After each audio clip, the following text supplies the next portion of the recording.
السلام علیکم و رحمت الله و برکاته. تماشابینان گرامی و عزیز و ارجمند، خداوند را سپاس و شکر به همتا میگویم که باز ما را به دیدار هم رسانید و هم یک دم عمر ما را دراز کرد تا اینکه به دیدار هم برسیم و این لحظه ها نفس بکشیم.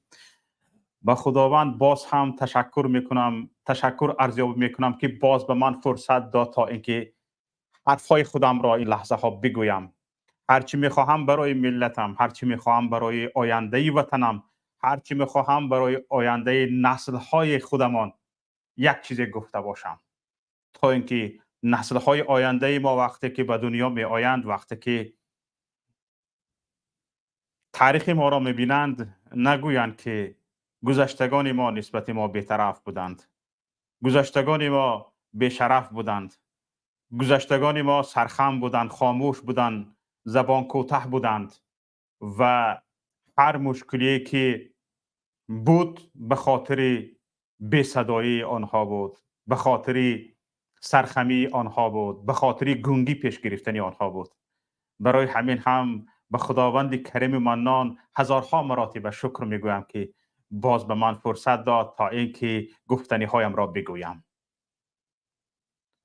و به تمام شما تماشابینان عزیز و ارجمند که حالا واردی برنامه های ما شده ایستاده اید، تشکر عرض می کنم و به یکایی که شما تشکر می گویم که وقتی پرقیمت خیش را دریغ نداشته می خواهید با ما باشید، می خواهید برنامه های ما را بشنوید و می خواهید از گفته های ما بهره گیرید. هرچند این لحظه های خیلی پرقیمت است، شما از همه در اولویت با ما بودن را پیشه کردید. این برای ما خیلی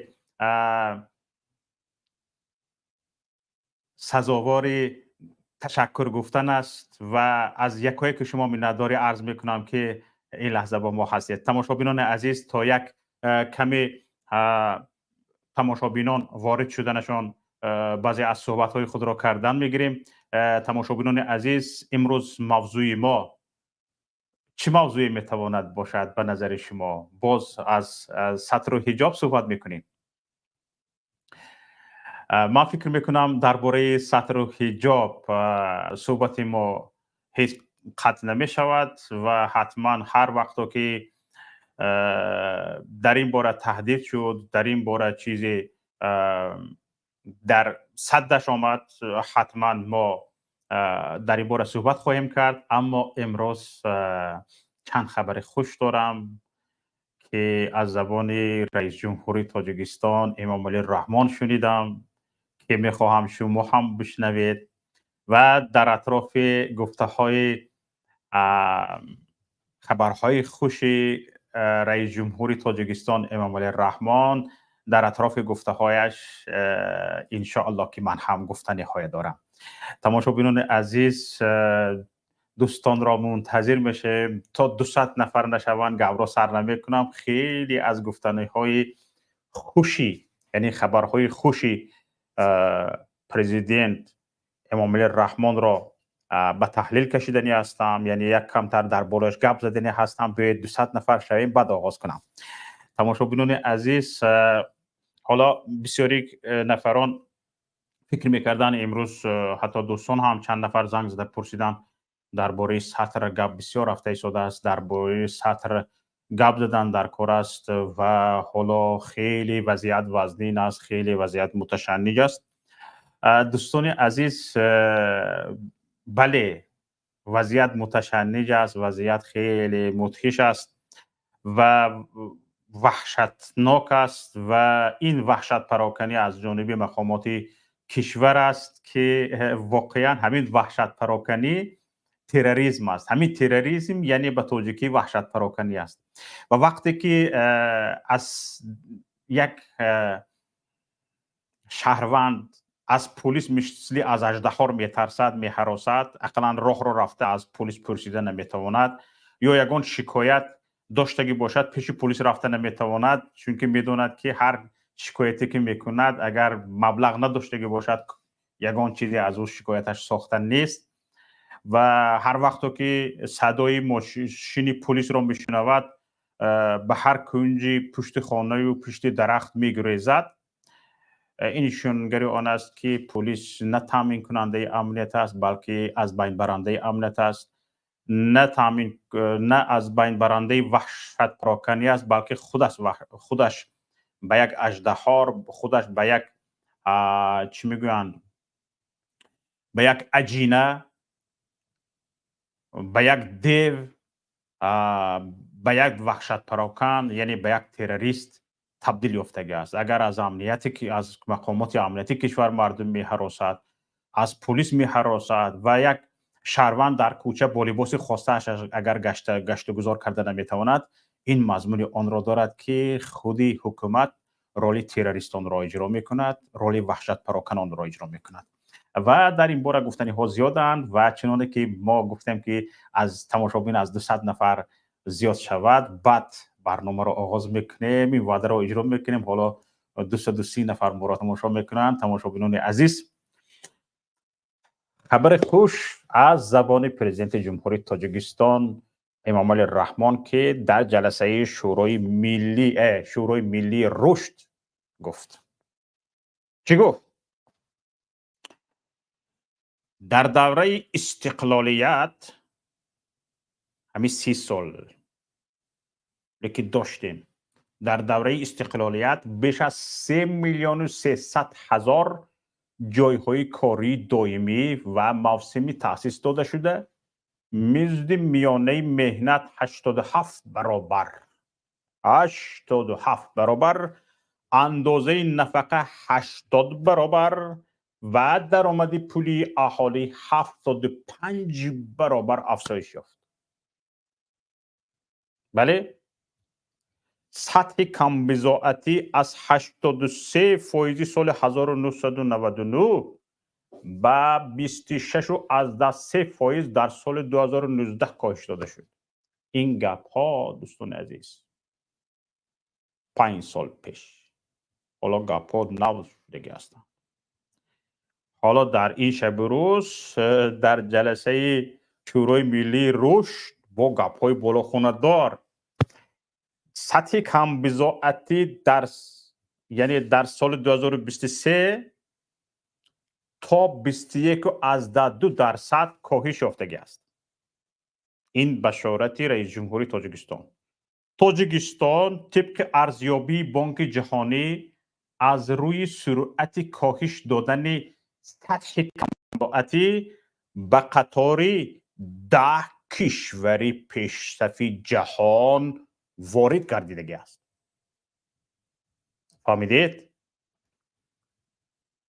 طبق ارزیابی بانک جهانی، این را پرزیدنت جمهوری تاجیکستان گفته شده است، از روی سرعت کاهش دادن سطح کم بضاعتی تاجیکستان به قطار 10 کشور پیشرفته جهان وارد شده است. دوستان عزیز، واقعا بانک جهانی این خیلی واهمه‌ناک بالاخانه‌دار نیو واقعا به همین مانند یک کمتر بانک جهانی من به سایتش وارد شدم، چند معلومات رو گفتم و کارشناسان رو هم پرسیدم. بانک جهانی به همین مانند گپ زده است و طبق گفته کارشناسان تماشابینان عزیز، این گپ بانک جهانی از دوم چیز خالی نیست. با یکمش خوشگمانی میکنیم، دویمش بدگمانی وجود دارد نسبت بانک جهانی. خوشگمانی این است که بانک جهانی با تبلیغ اینکه تاجیکستان از کمبغلی برآمده ایستاده است، به تاجیکستان می شود سرمایه گذاری کرد، به تاجیکستان می شود اینوستورها وارد شوند و بسیار برنامه های استحصالی و دیگر ساحه ها را می توان یعنی سرمایه گذاری کرد. یعنی بانک جهانی با این تبلیغ و پس نشان دادن سطح کم بضاعتی در تاجیکستان میخواهد مسئولیتی دونوری، یعنی هر دایم به تاجیکستان پول داده ایستادن و مثلا مبلغ دادن و گرانت دادن از گردنش خارج کند، از گردنش فارغ کند تا اینکه سرمایه‌گذاران خارجی وارد تاجیکستان شوند. با همین قدر عذاب این اینستیتوت بین المللی هیچ نیکی سرمایه‌گذاران خارجی وارد تاجیکستان شوند. هیچ نیکی یک اینوستورها وارد تاجیکستان شوند و بیزنس هایی که در تاجیکستان هست اونها را سرمایه گذاری کنند. تجارت ها و بخش های استحصالی که در تاجیکستان هست بدون ترس و هراس که پولشان را امام علی رحمان کشیده میگیرد، اهل اولادش کشیده میگیرد، مثل بابک زنجانی میهراسند وارد نمیشوند. اینقدر جانزنی میکنند این اینستیتوت اقتصادی مثل بانک جهانی و دیگر اینستیتوت های اقتصادی، اما تا به حال نسبت تاجیکستان باور اینوستورهای خارجی را تا به حال بانک جهانی به دست نآورده است، از جمله خود تاجیکستان هم. این یک طرف مسئله. طرف دیگری مسئله همین است که گرانت هایی که به تاجیکستان وارد می شود توسط همین نماینده های بانک جهانی، اینستیتوت اقتصادی، توسط پاره وارد می شود. مثلا گریم اینها میگویند به همین مسئولا که همین یک قسمی که پولی که از بانک جهانی و اینستیتوت های اقتصادی بین المللی به تاجیکستان وارد می شود ما به شما برمیگردونیم. مهم این که شما چیکار کنید، یعنی رضایت دهید، امضا گذارید و اینها امضا میگذارن، یک قسمی مبلغ رو گردونده میگیرن همه مسئولان. البته این احتمال است و در نتیجه وقتی که در وقت نتیجه نشاندهی اینها حتما نتیجه بالا نشان میدن، نتیجه بالا نشان میدن تا اینکه گپ به خودشون نرسد و این رو کمیسه ها و دیگر چیزهای هم تشکیل میکنن که باز از احتمال دور نیست که کروپسی همراه باشد. این دو چیزی که بود من از کارشناسان پرسیدم که آنها چنین شرط دادن. اکنون تماشابینان عزیز، آیا به این واهمه های امام علی رحمان که از سطح کمبزاعتی تاجیکستان را برآورده ایستاده است، به این واهمه های دیگر اینستیتوت های اقتصادی، دیگر کسانی که ایندکسی روایت میکنند تاجیکستان را، یعنی سنجش میگذارانند در تاجیکستان که سطح کمبزاعتی در تاجیکستان چه خیلی است و عموما سطح زندگی مردم، امنیت مردم چه خیلی تامین است، سنجش میگذارانند و ما به گفته اونها نظر میکنیم که چی گپ است. اولش این که بیاید بفهمیم که کمبزاعتی، کمبغلی یا قشاقی چی است، که هر دفعه امام علی رحمان در هر یک پیامش، در هر یک برآمدش از اون ذکر میکند که چقدر شکل یعنی سطح کمبزاعتی و قشاقی در تاجیکستان پایین رفتگی است. در هر یک برآمدش به این اشاره میکند و ما هم بیاید اینجا ببینیم که اینجا به این اهمیت بدهیم که کمبزاعتی و کمبغلی یا قشاقی چی است. کمبغلی، قشاقی، این امکان ناپذیری فراهم آوردن ساده ترین و دسترس ترین شرایط زندگی برای اکثریت مردم یک کشور می باشد. یعنی یک حکومت ساده ترین و دسترس ترین شرایط زندگی برای اکثریت مردم کشورش را فراهم آورده نمیتواند. وقتی که این کارو کرده نمیتواند، مردم این کشور قشاق، کمبغل، کمبزاعت دانسته میشوند. مقیاس وسیع کمبزاعتی مخصوصا در کشورهای رو به ترقی نه تنها بر رشد استوار ملی بلکه بر رشد استوار جهانی تهدید جدی دارد. هر کشور کمبغل به پیشرفت جهان تاثیر جدی دارد. از اون کشورهای پیشرفته پول میگیرن، از دهان این مردمی پیشرفته کشیده به این مردمی کمبغل آورده میتین. اکنون ببینیم معیارهای کمبزاعتی چی است. در اکثر کشورهای جهان از جمله تاجیکستان خط کمبزاعتی ملی این درآمد مالی یا خود معاش مهنتی است که از تامین سطح زندگی کمتر است. معاش میگیرد به زندگیش نمیرسد. در تاجیکستان چی کسی وجود دارد که به هم بیاین اویله رئیس جمهور رو با همون تیمش اختصار کنیم. در تاجیکستان چی کسی وجود دارد که معاش میگیرد معاشش به همه طلبات های خانه‌اش میرسد؟ به همین سوال جواب بیفتید الکی میفهمید که تاجیکستان در چی سطح قرار دارد. یعنی این چی گفتنی گپ است؟ درآمدش از رسخودش یعنی از مصرفش کم است. از مصرفی ضروری، از مصرف‌های این خیل برنامه‌های کلانی، از مصرف‌های ضروری خورم نمیرم. از همین خورم نمیرم مصرف یعنی درآمدش کمتر است. یعنی درآمد اویله یا خود نفری نان آوری اویله درآمدش امکان نمیدهد که ارزش سبد استعمالی مجموعی مال و خدمت رسانی‌های ضروری از روی استانداردهای یک کشور در دوره معین را تامین کردن تواند. یعنی درآمدش نمیرسد به این چیزها. یعنی کمبیزات کی هست؟ یعنی نفری که درآمدش 40-50% درآمد میانه کشور را تشکیل میدهد. در هر یک کشور حد اقل مزد هست، حد میانه درآمد شهروندان هست. در هر یک کشور وجود دارد. نفرانی که اکنون نگاه کنید به این چیز اهمیت دهید. نفرانی که درآمدشان 40-50% درآمد میانه کشور را تشکیل میدهد این نفران کمبیزاعت حسابیده میشوند. 40-50% درآمد میانه کشور. بله؟ اکنون بیایید میبینیم که درآمد میانه کشور چقدر است. درآمد میانه کشور رو میبینیم و به درآمد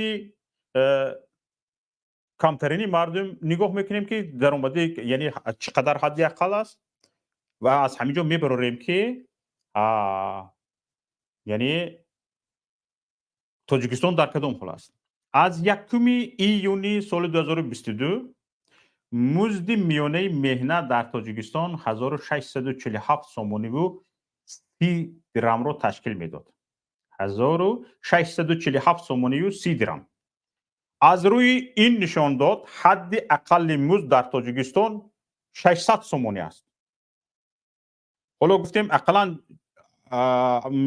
نیمی 40-50% معاش میانه مزد میانه باشد، اما در تاجیکستان حد میانه مزد مهنت 1647 سومانی و 30 درم، حد اقل معاش 600 سومانی. حالا 1 ایول انشالله از روی وعده پرزیدنت 800 سومانی می شود. لیکن حاضر حد میانه معاش 1647 سومانی، حد اقل معاش 600 سومانی. یعنی 182 سومانی کمتر از طلبات است. تاجیکستان یعنی حد اقل معاش معین کردگیش و حتی از سطح قشاق برای برآمدن مساعدت نمی کند. 182 سومان با کمتر است. از حد یک شهروند از حد قشاقی برای برآمدنش مساعدت نمی کند معاش یک حد اقل معاش. یعنی به یک فرما به کار می روی حد اقل معاش رو معین میکنه تا اینکه یعنی 600 سومون معاش میگیرته. خیلی زیادن. حالا در اینجا نمبر میکنیم از 600 سومون کم معاش میگیرته ها هم هستن. اما همین 600 سومونی که تاجیکستان حد اقل معاش معین کرده است 100 از روی نشان دادی یعنی سازمان ملل متحد یعنی کمبیزاعت ترین نفر باید چقدر گیرد، از روی همین هم 182 سومانی کمتر است. یعنی باید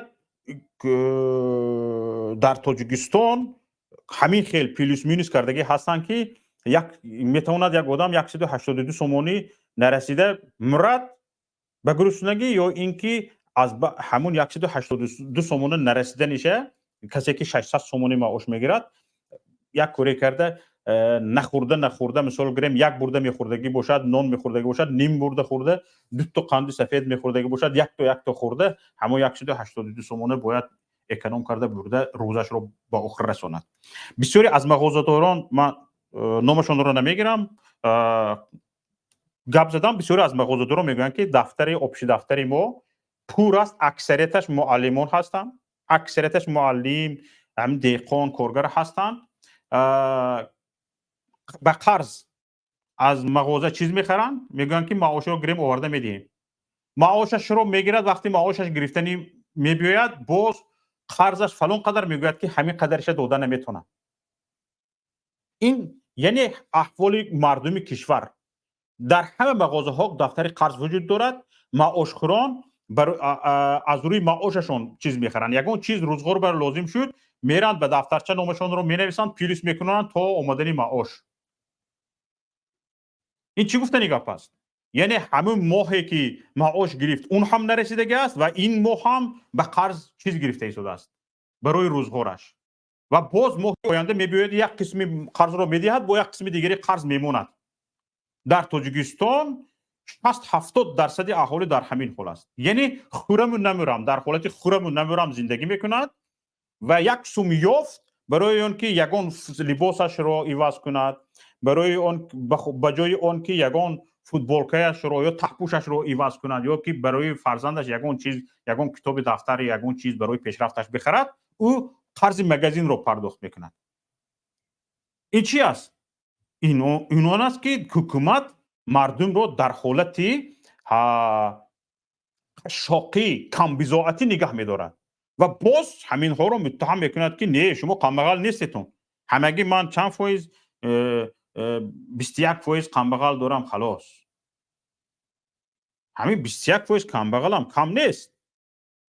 یکی در تاجیکستان اگر مثلا معلم چنین که فروشنده ها میگن معلم به قرض چیز خرد، دکتر به قرض از مگزین قرضدار دایم در دفتر نویس نویس نویس نویس نویس نویس که هم میگوید که اون مغازه‌چی که با من صحبت کرد میگوید که بعضی همین معلمان هستند که میگوید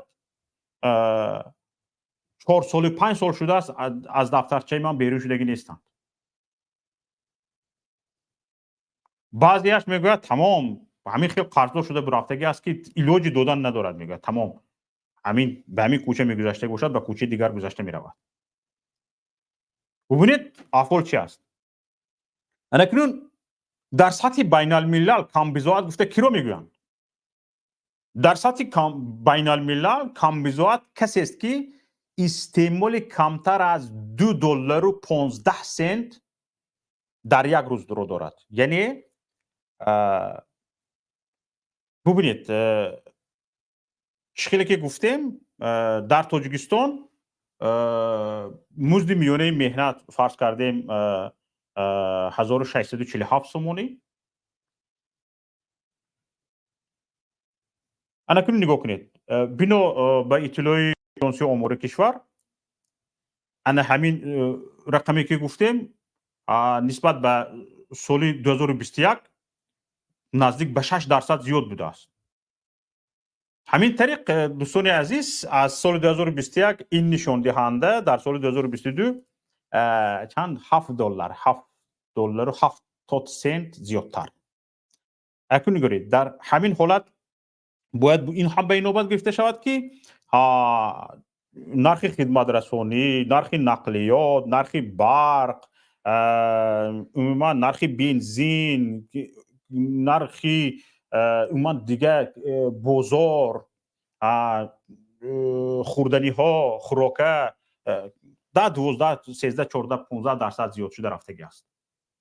همین برات که چی همون حد اقلی مزد مهنت هم حد اقلی مزد مهنت هم برداشتگیش و نرخ میانه هم بالا رفتگیش، مزد میانه هم بالا رفتگیش، یعنی این نشانگری اون است که نه بالا رفته است بلکه پایین رفته است.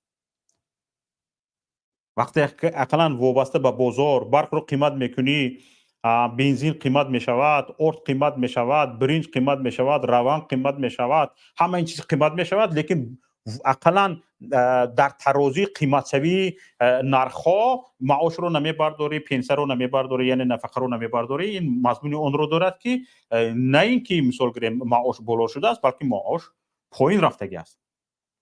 اگه شما نگید ارزش پسترین در تاجیکستان کاری کارکنان خوجگی قشلاق بوده است. خوجگی جنگل، خوجگی قشلاق، مهنتکشان این ساحه ها به حساب میانه 719 سومانی معاش میگیرند. دقت دهید تماشاگران عزیز، به حساب میانه 719 سومانی معاش میگیرند. بیشتر از همه کی مبلغ میگیرد، کی معاش میگیرد میدونید؟ بیشتر از همه کی معاش میگیرد در تاجیکستان؟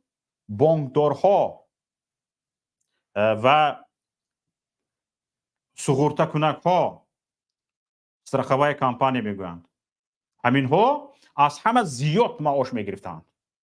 و معاش اینها چقدر بوده است؟ مزد بلندترین یعنی به کارمندان بانک ها داده می شود و حدود 5822 سومانی، تقریبا 532 دلار رو تشکیل میدهد. 532 دلار. از همه زیاد در تاجیکستان از همه بلند معاش میگرفتگی ها بانکدارها، کارمندان بانک و تقریبا 532 دلار یا 5822 سومانی. اکنون نگاه کنید، اند همین نفری که از همه زیاد در تاجیکستان معاش میگیرد، از همه زیاد، اگر فرض کردیم 5 فرزند داشته باشد، در عائله 7 نفرند. دقت دید، همین نفری بانکدار در تاجیکستان از همه زیاد معاش میگیرد و خودش 5 فرزند داشته باشد، الکی در عائله 7 نفرند. 7 نفر سر کسی 2 دلار و 15 سنتی در روز باید 15 دلار مصرف کنند. یعنی به طور قشاقی زندگی کردن. همین سرحدی قشاقی، همین سرحدی قشاقی 2 دلار و 15 سنت مصرف داشتن در کار. سرحدی قشاقی در یک ماه 450 دلار می شود. فهمیده شدید؟ ان همین نفری که مثلا گریم 532 دلار معاش میگرفت، 450 دلارش مصرف می شود. چقدر میمونه؟ 80 دلار، 82 دلار همین خیلی. یعنی پول یک کراسوفکه. پول یک کراسوفکه نایک یا پول یک کراسوفکه ادیداس یا 82 دلار، یعنی 82 دلار باقی میمونه.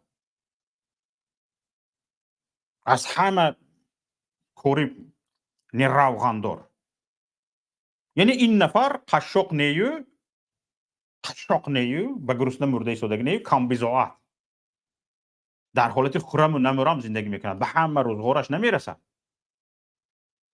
فقط همین نان چند چیزی دیگره که مثلا هر روز میخوری همین به پولت میرسد، خلاص. انا که نگاه کنید تماشا بینید، ما تو اینجا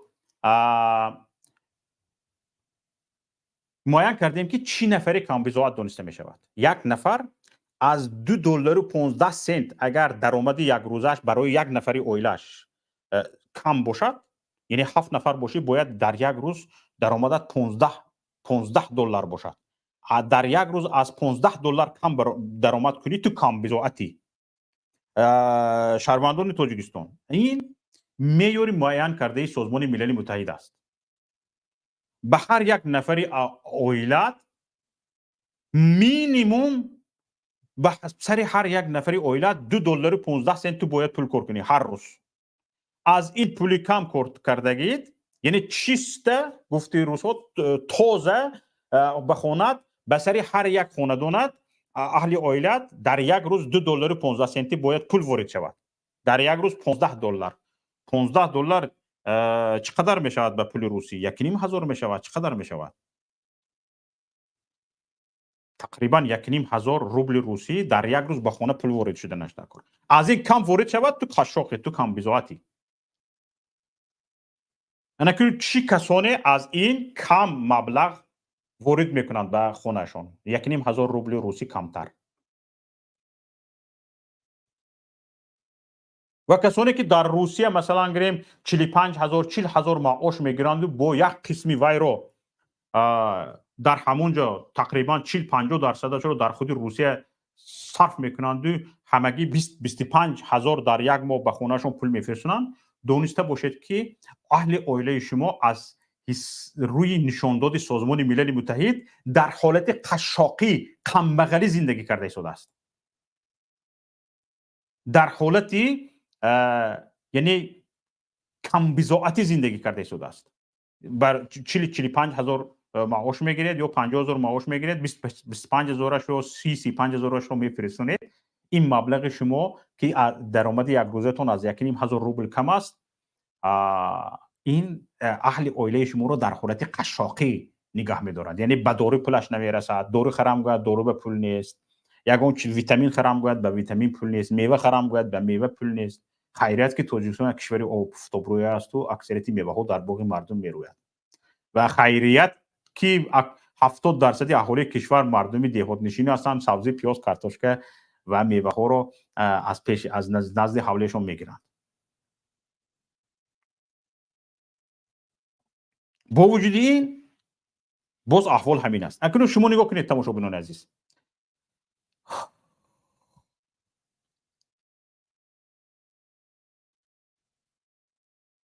اکنون بیاید معین کنیم که کدام کشور از روی کدام معیار کدام نشان داد.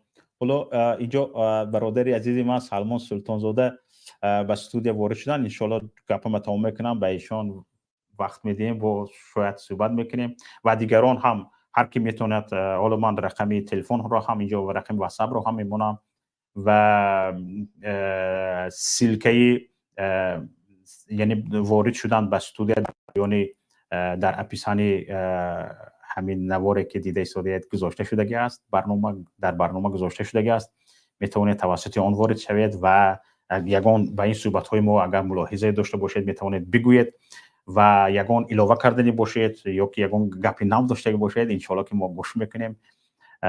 حالا من صحبتم رو تمام میکنم. از اولین نفری که به استودیو وارد شده است صحبت را با برادر سلیم جان سلطانزاده سر میکنیم ان شاءالله. نگاه کنید، سازمان ملل متحد چگونه کشورها را کشورهای کم بضاعت میداند؟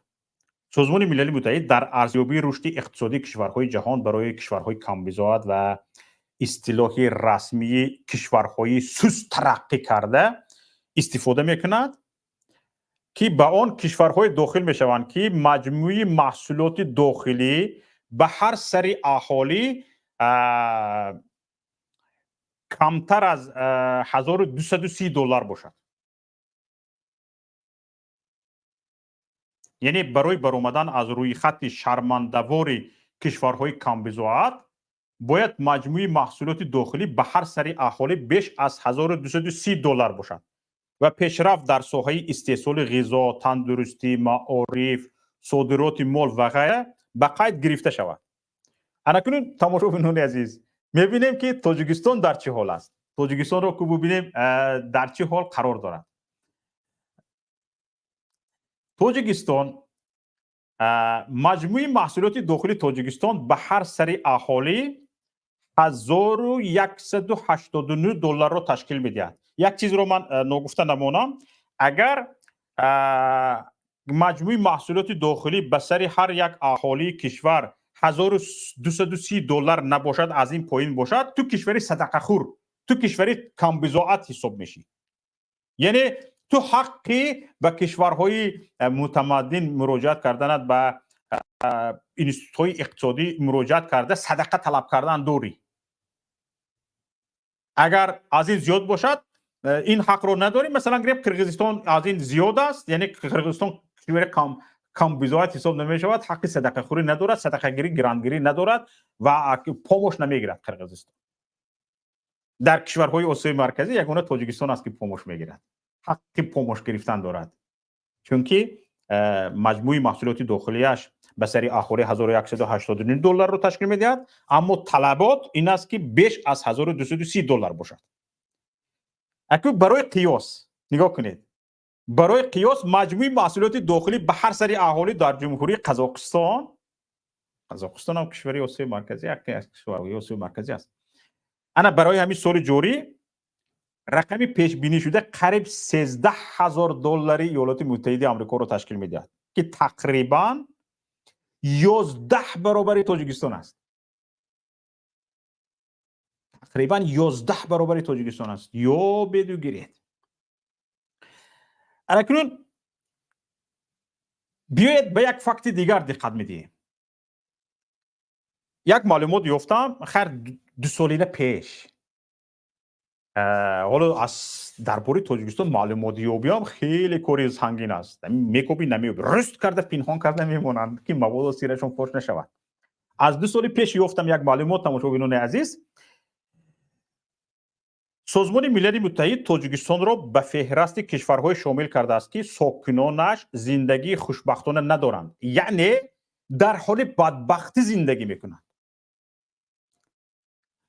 تا چه اندازه این گفته سازمان ملل متحد، این بهاگذاری سازمان ملل متحد درست است؟ هر یک شهروند الکی خودش میداند که درست است یا نادرست است.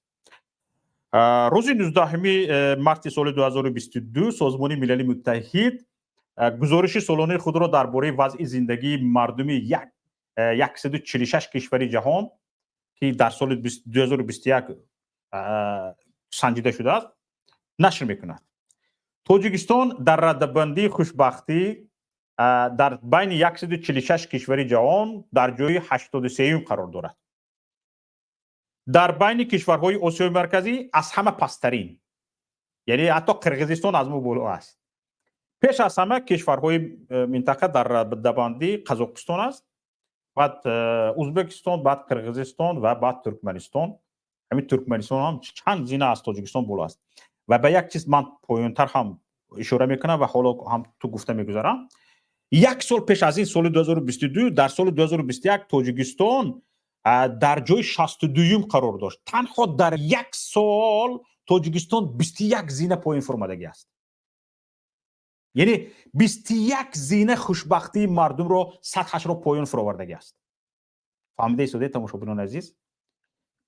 در 1 سال از سال 2021 تا سال 2022 یعنی سطح خوشبختی انسان در تاجیکستان 21 زینه پایین فرمودگی است. World Happiness Report یک لایحه پژوهشی بین المللی که خوشبختی اهالی کشورهای جهان را چه میکند؟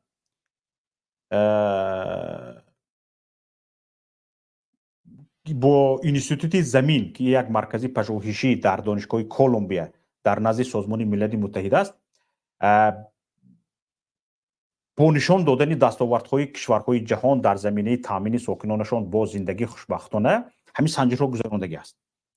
در این رده‌بندی نیکو احوالی مردم، سطح مجموعی محصولات داخلی به هر سری اهالی، دوامناکی عمر، آزادی های شهروندی، حس امنیت، اعتماد به آینده، یک شهروند چقدر اعتماد به آینده دارد، ثبات عائله، امنیت جایهای کاری، مثلا گریم جای کار امنیت دارد یا نه، استابیل نوست وجود دارد یا نه و غیره، در این رده‌بندی به نظر گرفته شدگی است. اکنون امنیت جای کاری دارد تاجیک ندارد، ثبات عائله هست یا نیست؟ خیلی ثبات عائله وجود داشته میتوند که فرزندان زندگی پدران در روسیه مثلا گریم یک قسمی فرزندا پدر مادر هم پدر مهاجر هم مادر مهاجر، یک قسمی فرزندا در بابا یا عمه تا مونده رفتگی هستند. چه ثبات عائله وجود داشته میتوند، چه امنیت وجود داشته میتوند مثلا گریم. و همه این چیز و سطح کروپسیه تاجیکستان به کروپسیه تصور کرده نمیتوند، نه یک نفر. و همین چیز به نظر گرفته شدگی است و سطح خوشبختی رو معین کرده گفته شدگی است که در تاجیکستان مردم بدبختانه زندگی میکنند. اکنون شما نگاه کنید تماشاگران عزیز، اکنون همین این امورها رو میبینیم، دونسته میشود که حال تاجیکستان بدتر شده است و بهتر نه. بدتر میشود بهتر نه. سلیم جان وارد شوید، من گپم رو تمام کردم.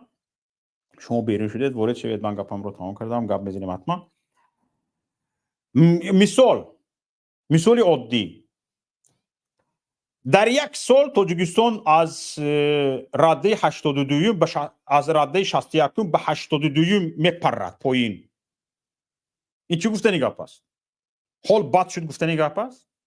چیزی دیگر، خورشید کریمزاده سردار خدمات گمرکی تاجیکستان در برآمدش میگوید که در 9 ماه سال 2023 همین 9 ماه سال 2023 سال گذشته ولی باز انکنون گزارش میده در آخر سال این در آخر سال 2023 گزارش میده که در 9 ماه سال 2023 تجارت خارجی تاجیکستان 4 میلیارد و 162 میلیون و 700 هزار دلار را تشکیل داده است. این به واردات است و صادراتش 934 میلیون و 200 هزار دلار. انکنون نگاه کنید متناسباً واردات 10% زیاد شدگی است. واردات 10% زیاد شدگی است و صادرات 8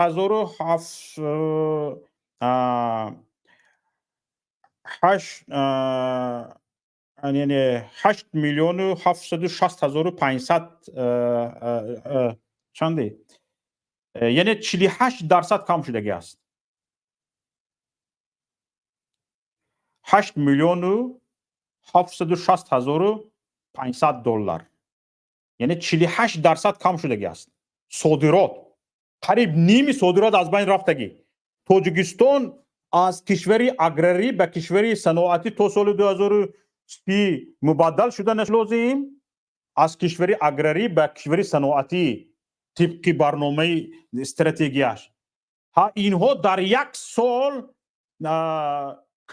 صادراتشان 48% کم می شود و وارداتشان 10% زیاد می شود. وای شورم اینها کجا میره؟ تو سال 2030 کجا میره تو؟ و با همین پرزیدنت زبان دارد میبراید درباره رشد گپ میزند، در برابر پس شدن سطح کمبزاعتی گپ میزند و پرزیدنت یک کشور شرم نه حیا نه هم فیرمینی گپ خودم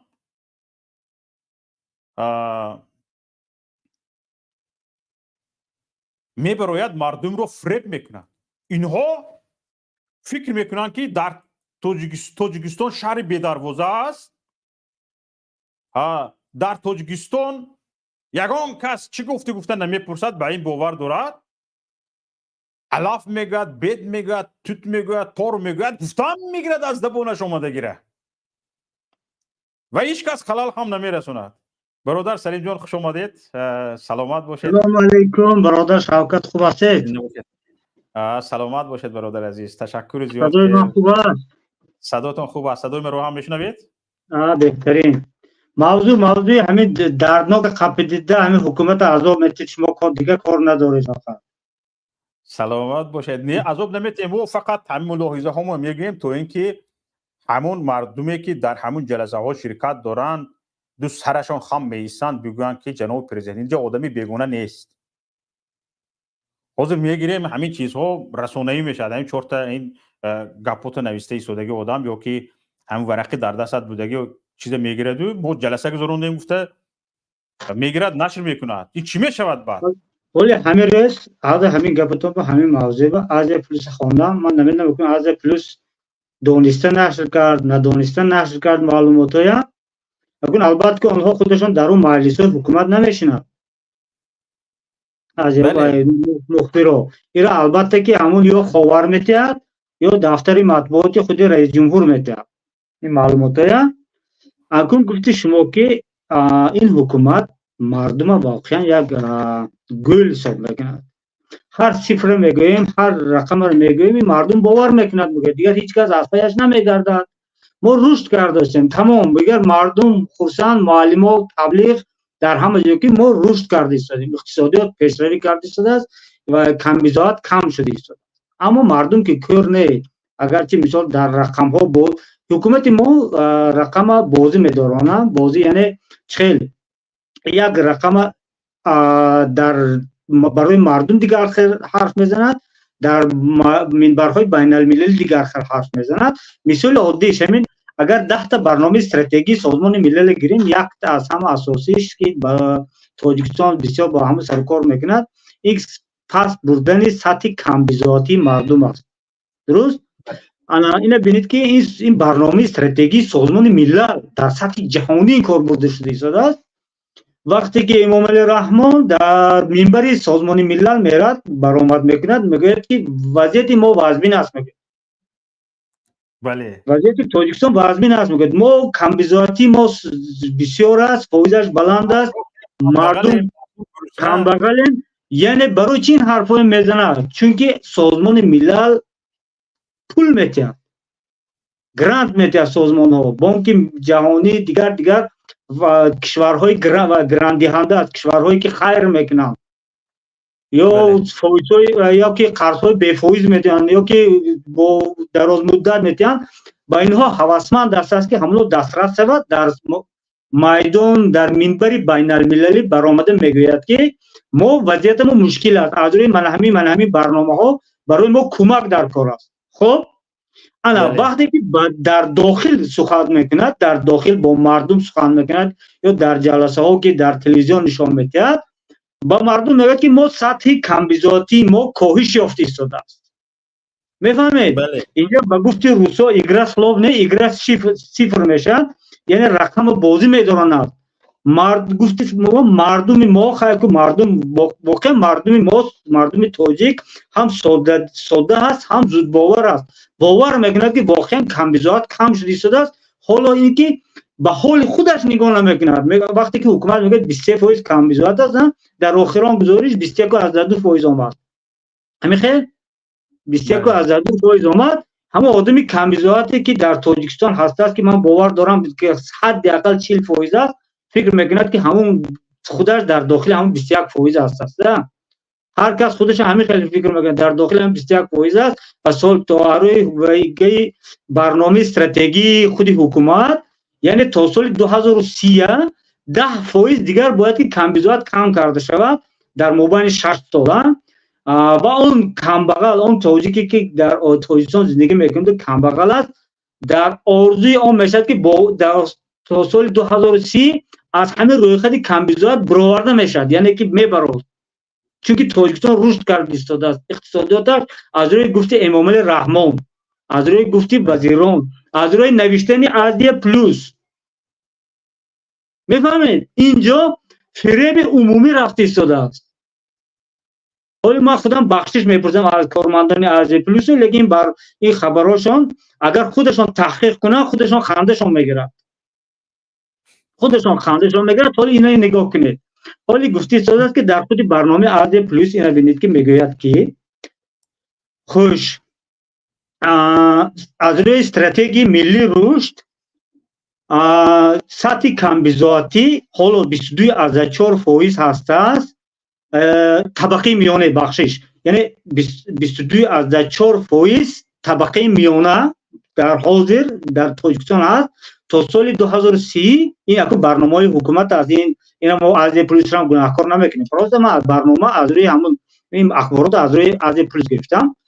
طبقه میانه در تاجیکستان 22.4% بوده است حاضر.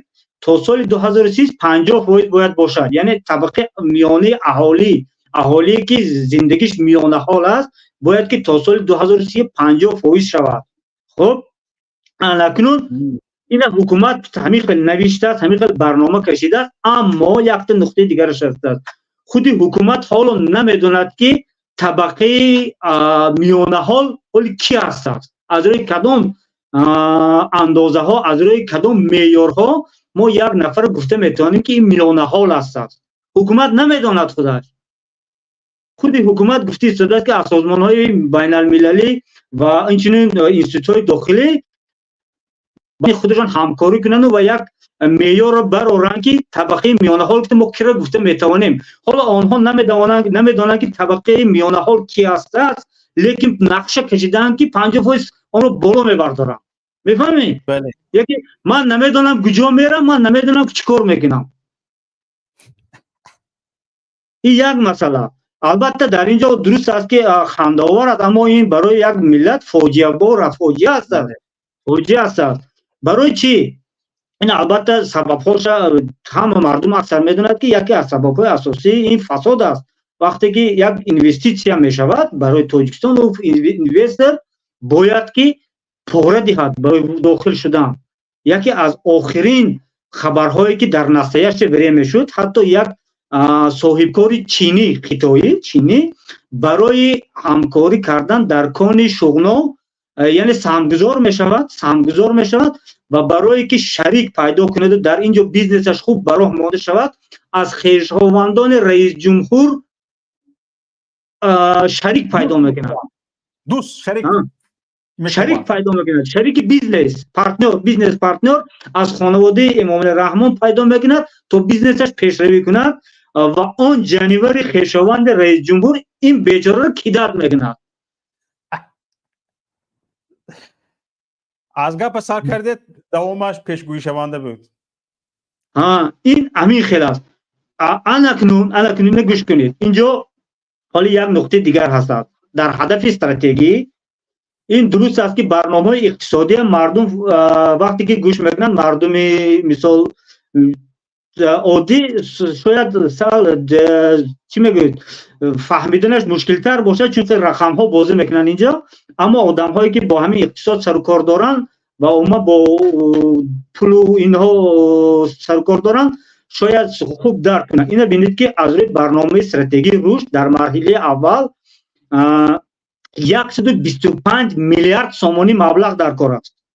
125 میلیارد سومونی مبلغ در کار است، خود حکومت معین کرده است، اما تا حال 72% این مبلغ آماده کرده است. دیگر مبلغ نیست، نقشه کشیده شده است، مبلغ نیست است.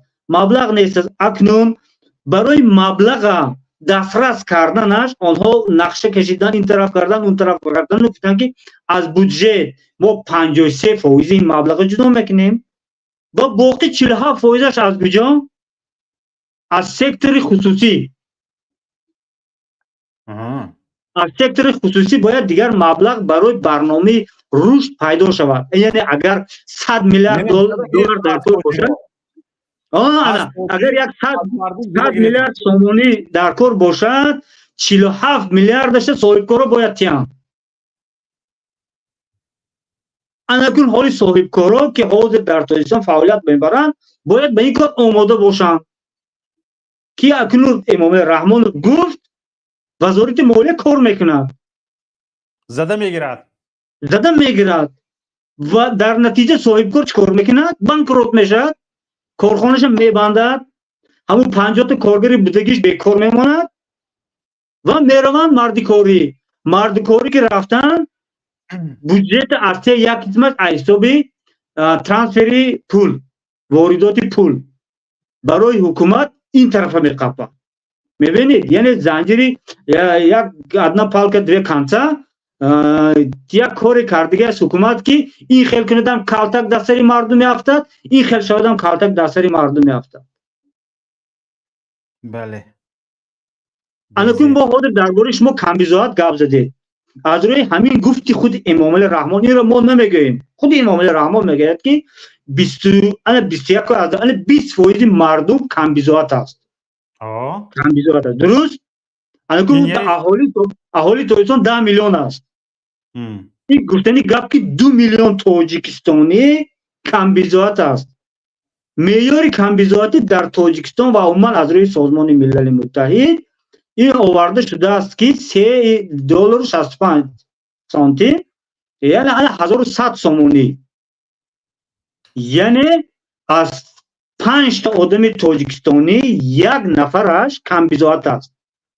یعنی 20% فرض کردیم. 20%ش همین یک نفر از 5 تا تاجیکستانی یک تاش شکمش سیر نمیشد مردم. اینا خاطر نبراتون، کمبیزات یعنی شکمش سیر نمیشد. حالی لباس پوشیش حساب نه، ماشین خرید حساب نه، خانه پوشیش حساب نه، اینا همونایی که در کوارتران هستند و شکمشون سیر نمیشد. انا همین از 5 تا تاجیک یک تاش، 3 تا دیگرش حساب مهاجرت میخورد، میماند یک تا. این از حساب فروش سنگ‌های قیمت‌بها و بیزنس حکومت با یعنی کارمندایی که در حکومت سر و کار دارن اینها میخورن. از سنگ‌های قیمت‌بها پولش به کجا میرود کسی نمیدونه. анакун ҳозир худи ҳозир шумо гуфтед ки истиқбачи экспорти Тоҷикистон 48% кам шуд. ҳамин хел аз 1 миллиард ҳозир 1 миллиард шудааст, аз ин пеш қариб 1.5 миллиард буд, дуруст? 48% кам шудааст. ин кам нашудааст. ин бовар кунед, кам нашудааст. ин воридот ба ҷумҳурии Тоҷикистон, маблағе ки ворид мешавад ба Тоҷикистон кам шудааст. Тамом. اون مبلغ ها دیگر در بانک های اروپایی و بانک های افشاری در اون بانک ها موندن، وارد تاجیکستان نشدن. اینجا این گپ است. تاجیکستان سنگ‌های قیمت‌بها استحصالش خوب است. خریدارای اساسی کشور شویتزاریا یک از همه شریک خریدار یکم تاجیکستان کشور شویتزاریا است. سنگ قیمت‌بها را می‌خرد. خریدار یکم تاجیکستان از همه کشورهای دنیا بیشترین سنگ قیمت‌بها را از تاجیکستان و می‌خرد. شویتزاریا می‌خرد. الان که حساب کنید که پولی که شویتزاریا پرداخت می‌کند آیا به تاجیکستان می‌آید یا که در همون بانک‌های خودش میماند؟ میماند. یک قسمش می‌بیاد، یک قسمش مثل برقی که تاجیکستان استحصال می‌کند. تاجیکستان برق استحصال می‌کند. استخراج یعنی در بیرون صادرات می‌کند، برق می‌کند. اما مبلغش می‌دراید؟ نمی‌دراید. معلم معاش از کجا باید گرفت؟ از فروش سنگ قیمت‌بها، از فروش برق و خودی برق نبیندم، خودی سنگ قیمت‌بها نبیندم، حداقل معاشش از پول همون گرفتنش در کار. معلم معاشش مثال 1000 سومون 10% زیاد میگیرد، 1100. معلم قرضک زنان تمام عائله‌اش که خرسند، اما در دفترچه مکتب مغازه محله نام معلم است. بله. معلم تبلیغگری همین حکومت، اما قرضدار مغازینچی، بیزنسمن همون محله. یعنی دست پیشی بار به مغازینچی تبلیغگری حکومت. مغازینچی بینه رای چاپ میتید. بله. باز شکرانه همین حکومت میکنند. بله. این گپ‌هایی که حاضر ما گفته ایستاده، یک تغییرات در تاجیکستان وجود داشتگی باشه، به یک تغییرات به میون بیاید. همین معلم مغازینچی خوراکه بیند، کوچش دیگر میکند، به پس کوچه ها گذشته میرود تا اینکه قرض مغازینچی نپرسد. بله. باز یگان در رگش خونی گرم میجمد نمیجمد تعیینه آمادگی به یگان تغییرات ندارد. حالا ما درباره معلم گفته ایستادیم که کارش دائمی است. همین معلم چگونه شاگرد تربیت میکنه؟ همین معلمی که خودش قرضدار از مغازه ها هست، پولش به کتاب نمیرسد، پولش به دفتر نمیرسد، چگونه همین معلم انتظاری چگونه مثلا شاگرد شدن ممکن است؟ حاضر اینا بینید بابای شوکت در جای خوانده بودم که اگر مرد انسانه، یعنی پدر گوییم مرد قرضدار باشد، یعنی در حیاتش در قرض و در خیلی مشکلات افتاده باشد، فرزندی که به دنیا میآورد غیرتش کم میشه. اکنون من اونجایی که جای خوانده بودم، حالا نمیگم بایشه در خاطرم نیست، لیکن همین خیلی، یعنی که وقتی که انسان در حالت قرضداری، در حالت یک زیر مصیبت قشاقی گرفتار شدگیش فرزنددار میشد، فرزندش یعنی از نگاهی غیرت و جسارتش کم میشود. یعنی چونکه در همون DNK، یعنی همون در خصوصیت همون مرد هست است و با فرزندش میراث میگذارد همین حسیات را. بله. حالا در ما میگن که نفری که از دسترخوان پدرش سیر نشده است او در حیات سیر نمیشه. یک واسطه گپی مردم. اکنون این را بینید که وقتی که معلم قرضدار است، معلم خودش در مصیبت است، یعنی مصیبت به معنی که خودش زندگیش فراخ نیست، در یک مشکلی اقتصادی قرار دارد، او شاگردش را باید که در علاوه چشم معلم خاموش است، چون که علاوه چشم او را همون دکاندار همسایه گرفتگی است با کتابچه‌اش، باید همون پول مکرون و پول برنج تیاد، وقتی که معلم در چشمش، من عذر میخوام از استادان از معلمان، لیکن حقیقت همین است، وقتی که معلم در چشمش آتشش خاموش شده است، او با فرض او به طلبش و شاگردش کدام آتش رو گذرانده میتواند؟ یعنی حسیاتی معلم بیچاره مثلا گریبون های کاستومش مردگی 100 درصد گریبونی کاستومش درست کرده نمیتونه، چون که کای ها خدمتش بود شدگی، با همین مکتب میرود به خودش گفتی روسا پزولیت نمیکند که یک کاستومش رو نو کند، یک کرتی درست پوشیده رود به مکتب.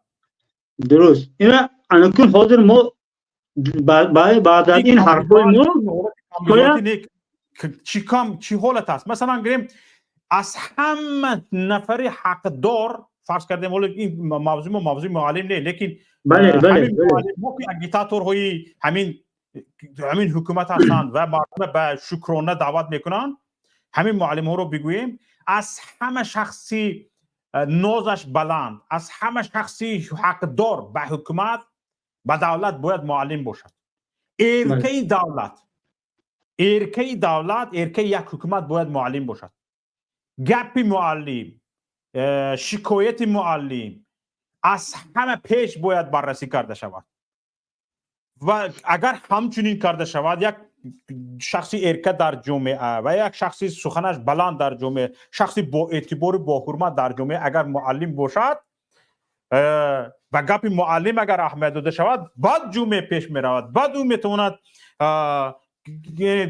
جامعه رو تربیت کند، معاش بلند رو بگیرد، زندگیش ارزنده باشد، به زندگی مردم نگاه کرده هوس کنند، به زندگی معلم، به زندگی تربیتگر نگاه کرده مردم هوس کنند. حالا چی؟ حالا اینا ببینید، ما موضوع از اقتصاد گپ زدیم آوردیم به سر معلم، چون که در همین حالت اقتصادی تاجیکستان همین معلمان سهم دارن. بله، همینا خودشون میکنن، همون دانه که کشت کردن حاصلش رو گرفتی ایستادن. دانه که کشت میکنن این ترغیبات همین حکومت است، همین حکومت پروپاگاندا میکنن، ترغیبات میبرن، کارهای حکومت همین ها اجرا میکنن، از مارشروف که سر کرد تا کوچروبی تا شنبگی تا پیشوازگیری و دیگر همش. حتی بیچاره اگر یکم مهمان از ولایت به ناحیه بیادم، همین معلم ها از معاششان پول پرداخت میکنه تا مهمان داری شود با صاحب کارا یک جایه. اما در آخر وقتی که اقتصادیات تاجیکستان رو به کساد آورده ایستاده است، معلم عذابش میکشد. اینا ببینید که در آسیا پلوس باز میگردیم به اون مطلبش، در آخر گفته شده است که اهالی تاجیکستان در یک سال اخیر 2.5% زیاد شده است، 2.5%، و این سبب شده است که سرباری بالای بودجه حکومت زیاد شود. یعنی اگر سرباری را اگر یاد اینجا خوشرو کرده گفتن، ما اگر با زبان مردم گوییم دردسر حکومت زیاد شده است. برای اینکه مردم 2.5% زیاد شد، حکومت چیکار باید کند؟ برای اون جوانا مکتب سازد، برای اون جوانا دیگر با بانیسه سازد، دیگر. یعنی اهالی زیاد شد، باید که حکومت همون اینفراستراکچور لازمه را مهیا کند. درست؟ این حکومت حالی پول یافته ایستاده نمیتواند که حاضر بودگیش را تامین کند، این طرف مردم زیاد شده ایستاده.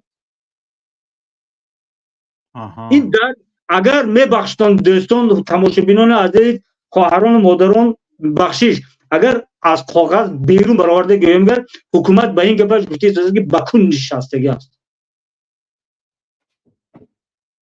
یعنی حکومت تاجیکستان امروزها رو به کساد است، به بانکروت رفته ایستاده است. یک فیرما، یک بیزنس وقتی که درآمدش خراجاتش از درآمدش بیشتر است، خراجات بیشتر است، درآمد کم است، میرود به بانکروت. حکومت تاجیکستان هم چنین است. یگانه راهی که حکومت خلاصی در آن میکند این چی است؟ قرض گرفتن. و قرض به نامی کی؟ از نام مردم تاجیکستان. و اون قرض رو کی پرداخت میکند؟ هر یکی من شما، منم، شمانم، شوکتم، فرزندان شمانم، حالی نه کودکی که تولد شدگی هم او هم قرضدار است. حالا سلیم جان، امروز من کمتر یک برنامه آمادگی دیده ایستاده بودم، با هوش مصنوعی یک کمتر چی کردم، جدی رفتم بحث کردم قطعش هوش مصنوعی چند معلومات پیشنهاد کرد معقولم نشد. بعد من گفتم این معلومات ها رو از کجا یافتی؟ بعد سایت ها رو پیشنهاد کرد. من از این سایت یافتم، از اون سایت یافتم. هوش مصنوعی با هوش مصنوعی کمتر بحث کردم و پرسیدم گفتم که همین سطحی چرا به من بگو که مثال گریم عامل هایی که مثلا گریم تاثیر رسان به چی سطح کمبودی تاجیکستان در چی است؟ میگه مردم میگه در وظیفه های شبیه در مقایسه با زنان تقریبا 10% زیادتر معاش میگیرن. همین خیلی گپ گفته شده است. هوش مصنوعی درباره تاجیکستان گفته شده است. یعنی مردم، یعنی معلم هم مرد است هم زن است، معلمه در تاجیکستان معلمه گفتی کلمه نیست، معلم میگن همرا. یعنی معلم مرد از معلم زن دیده 10% زیاد معاش میگرفته است. 10% زیاد معاش میگرفته است. اینو باید سنجید که واقعا همین خیلی باشه یا نه؟ با من گفتم این دیسکریمیناسیون است. چی میگه؟ دیسکریمیناسیون تندری میگه. ولی چی است نامش؟ میگوید که معاش در تاجیکستان میگوید هوش مصنوعی گفته شده است. در تاجیکستان عادتا هر سال تقریبا 2% زیاد می شود که این نشان دهنده تاثیر اینفلیاسیون و دیگر عامل های اقتصادی می باشد. یعنی این با پیشرفتی تاجیکستان وابستگی ندارد. مثلا پیشرفت اقتصادی بلندشوی اقتصادی نه، وابسته به اینفلیاسیون.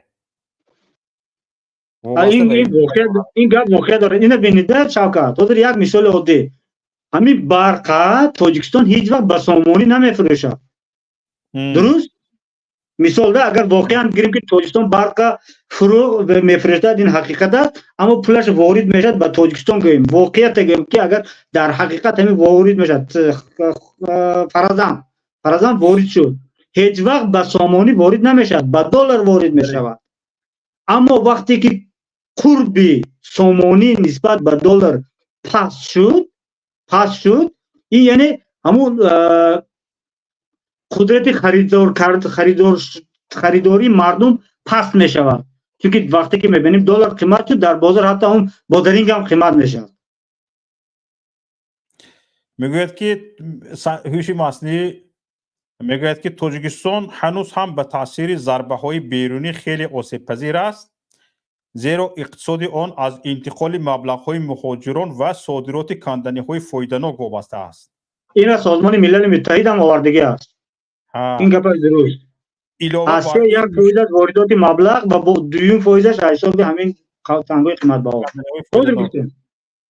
علاوه بر این مشکلات اجتماعی و اقتصادی به مانند دسترسی محدود به خدمت رسانه‌های طبی و تعلیم باقی میماند. حاضر گپی گفتگیم، مکتب نمیرسد، بیمارخانه نمیرسد، مردم حیران. در وادی زرافشان، در دههای مسچا، در دهها که دکتر نیست، باید که 15 کیلومتر 20 کیلومتر در بعض جاها تا 30 کیلومتر یک بیمار شود باید برند. تا تابستان دردی بخیر زده کوفته میبرن با راههای همین بابوگی که در اونجا خرابه رود ویران میشه، حلال همون ماشین دارا. اما در زمستان که در زمستان تمام بلاکاده.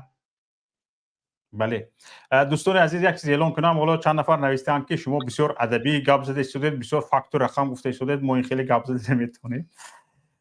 هر چی میتواند گپ زند. دوستان عزیز مرحمت توسط واتساپ زنگ زنید، مرحمت توسط لینک استریمیارد میتونید وارد شوین، چه خیلی که میتونید همه خیلی گپ زنید، ما گپ شما رو گوش میکنیم. برنامه هم برنامه مردمی است، باید مردم اینجا گپ زند و این صحبت های ما تا گرم شدن شما و به سر شما یگان گفتنی آمدن است. هر وقت که شما خواستید صحبت کردید میدان از شما است، خواه اون گفته های ما رو رد میکنید، یگان پیشنهادهای دیگر دارید و خواه گفته های امام علی رحمان و امورهای پیشنهاد کرده حکومت تاجیکستان رو تصدیق میکنید، مرحمت با دلیل تصدیق کنید تا اینکه ما هم اگر شما با دلیل تصدیق کنید از این فکرمون برمیگردیم به گفته های شما گوش میدیم. برای همین مثلا میشه مثلا گریم رقمی که اینجا نشون داده شده است واتساپ آماده قبول زنگ شما است.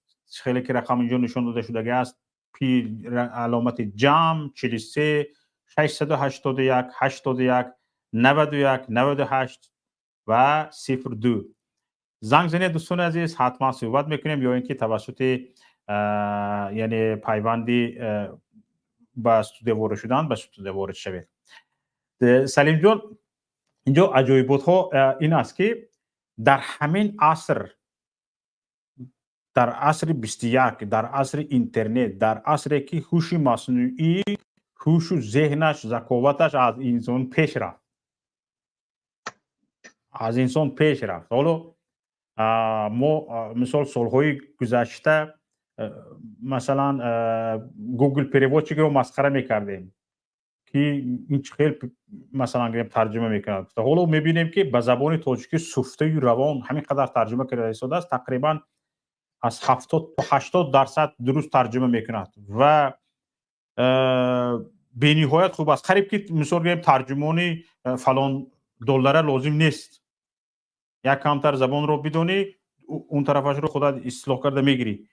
و در اکثر ساحه ها هوش مصنوعی تمام رگ پای تاجیکستان رو میدوند و نبض سیاست تاجیکستان در دست هوش مصنوعی است و نبض هوش مصنوعی در دست تمام عالمیان است و هیچ چیز پنهان کرده نمیشود.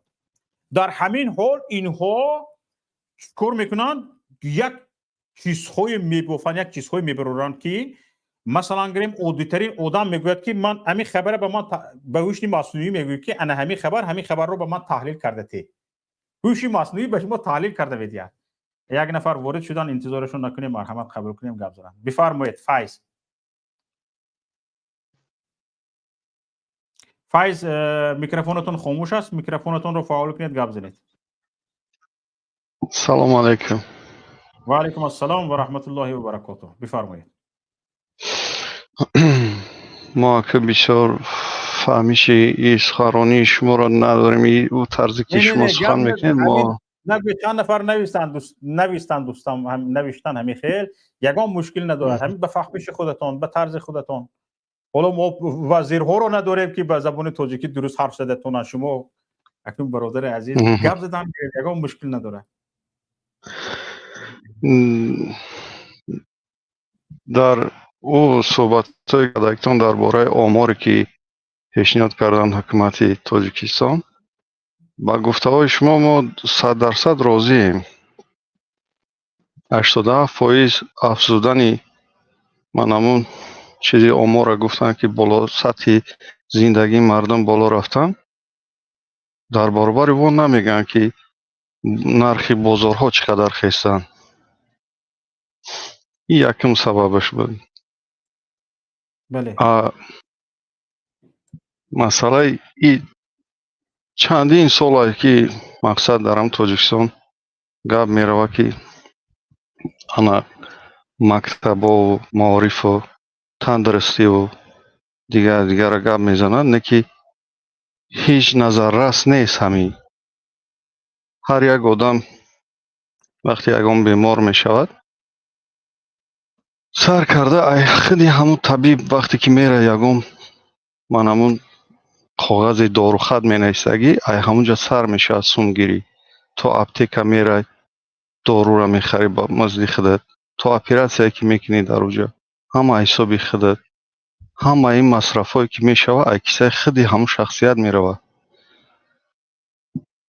بالای او با وقتی که همون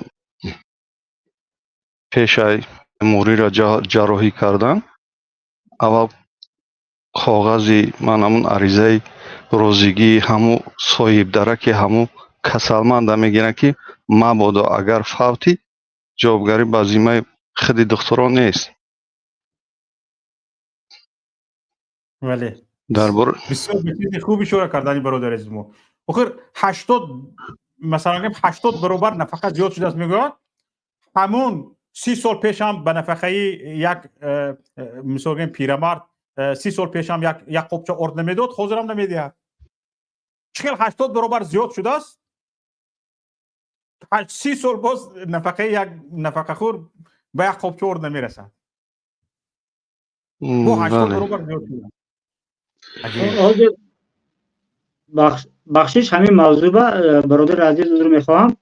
سال خطا نکنم 2000 یا 2001 ما در حربی کار میکردم، در سایه حربی 60 تومانی معاش میگرفتم، ولی در خاطرم نیست 2001 ابتدای کاری من 60 تومانی معاش میگرفتم. 60 تومانی یک قبچه یا ما لینگه میگم، یک لینگه آرد اون وقت 14 تومانی بود. 14 تومانی. اگر اینا بینید که اگر حاضر اگر با آمار تاجیکستان میتواند گوید که از سال 2000 فرضاً حاضر حربی 1200 تومانی معاش میگرفته باشد، فرضاً میگوید که ما از 60 تومانی به 1200 تومانی بالا برآوردیم، یعنی 200 برابر میشه، 20 برابر معاشی کارمندان ساحه وزارت کارهای مقامات قدرتی را بلند کردیم. 20 برابر میگویم از روی همین آمار میبرن آنها، و حالا که امروز معاشش و مثل پیشینه اگر من در 4 قبچه 4 لینگه مثال آرد خریده میتوانسته باشم در گذشته یا 5 تا، در امروز معاشش همون 5 تا خریده میتواند یا نه؟ سوال اینجا میافتد. بله همین خلاص. دولت برادر عذر. نه شما درست میگین، قید کردین این مسئله نه، اما آموزگارایی که تا میگن در مکتبا کار میکنن معاششون بالا رفته است، اگر معاش همون خودی آموزگار بلند باشه ای فرزند مردم پول طلب میکنن، سر کرده ای پلی پیچکه و پرده و تا تمام چیز تا بوری که در هم تخته سینف می نویسن ای فرزند مردم طلب میکنن. بله. اینه که هر چیزی که هست در کاغذ هست، لیکن در زندگی در حیات مردم میبینن اون دیگه. مردم همش میدونن که چی گپ رفته است، لیکن جای گپ نیست که با گپ زنن. بله تشکر. درباره یک لحظه دیگه بخشش، بسیار مردایی که حاضر هستن همه در غریبی رفته کار کردن، همون مردکو کودک بدن ای جنوبی اولیشون بود، جوان شدن بود، مرد شدن هست، کم روز پیر میشن اویلم هست. ای رفتنی نیست. درباره پیریخی شفچنکو گفته گپ میزنه که پیریخ آب شده رفته است. گفتی محمد اقبال که پیریخ اساسی خودش آب شده نشده، درباره پیریخ ها میگه. بله. رحمت کلام بخشش. زنده باشید. صحبت ادامه میدیم و اگر گفتنی داشته باشه یک بار اکبر گوش کنیم چی میگن، بعد باز اگر خواهید باز صحبت میکنیم. اکبر بفرمایید. کسانی که میخواهید زنگ زنید به واتساپ. اکبر بعد شنیدن پریا خنده‌اش گرفت. میکروفونتون خاموش است اکبر. رحمت الله. و علیکم السلام. صدا هست؟ صداتون هست. بفرمایید. صدا هست؟ هست صدا هست. بله. بله هست.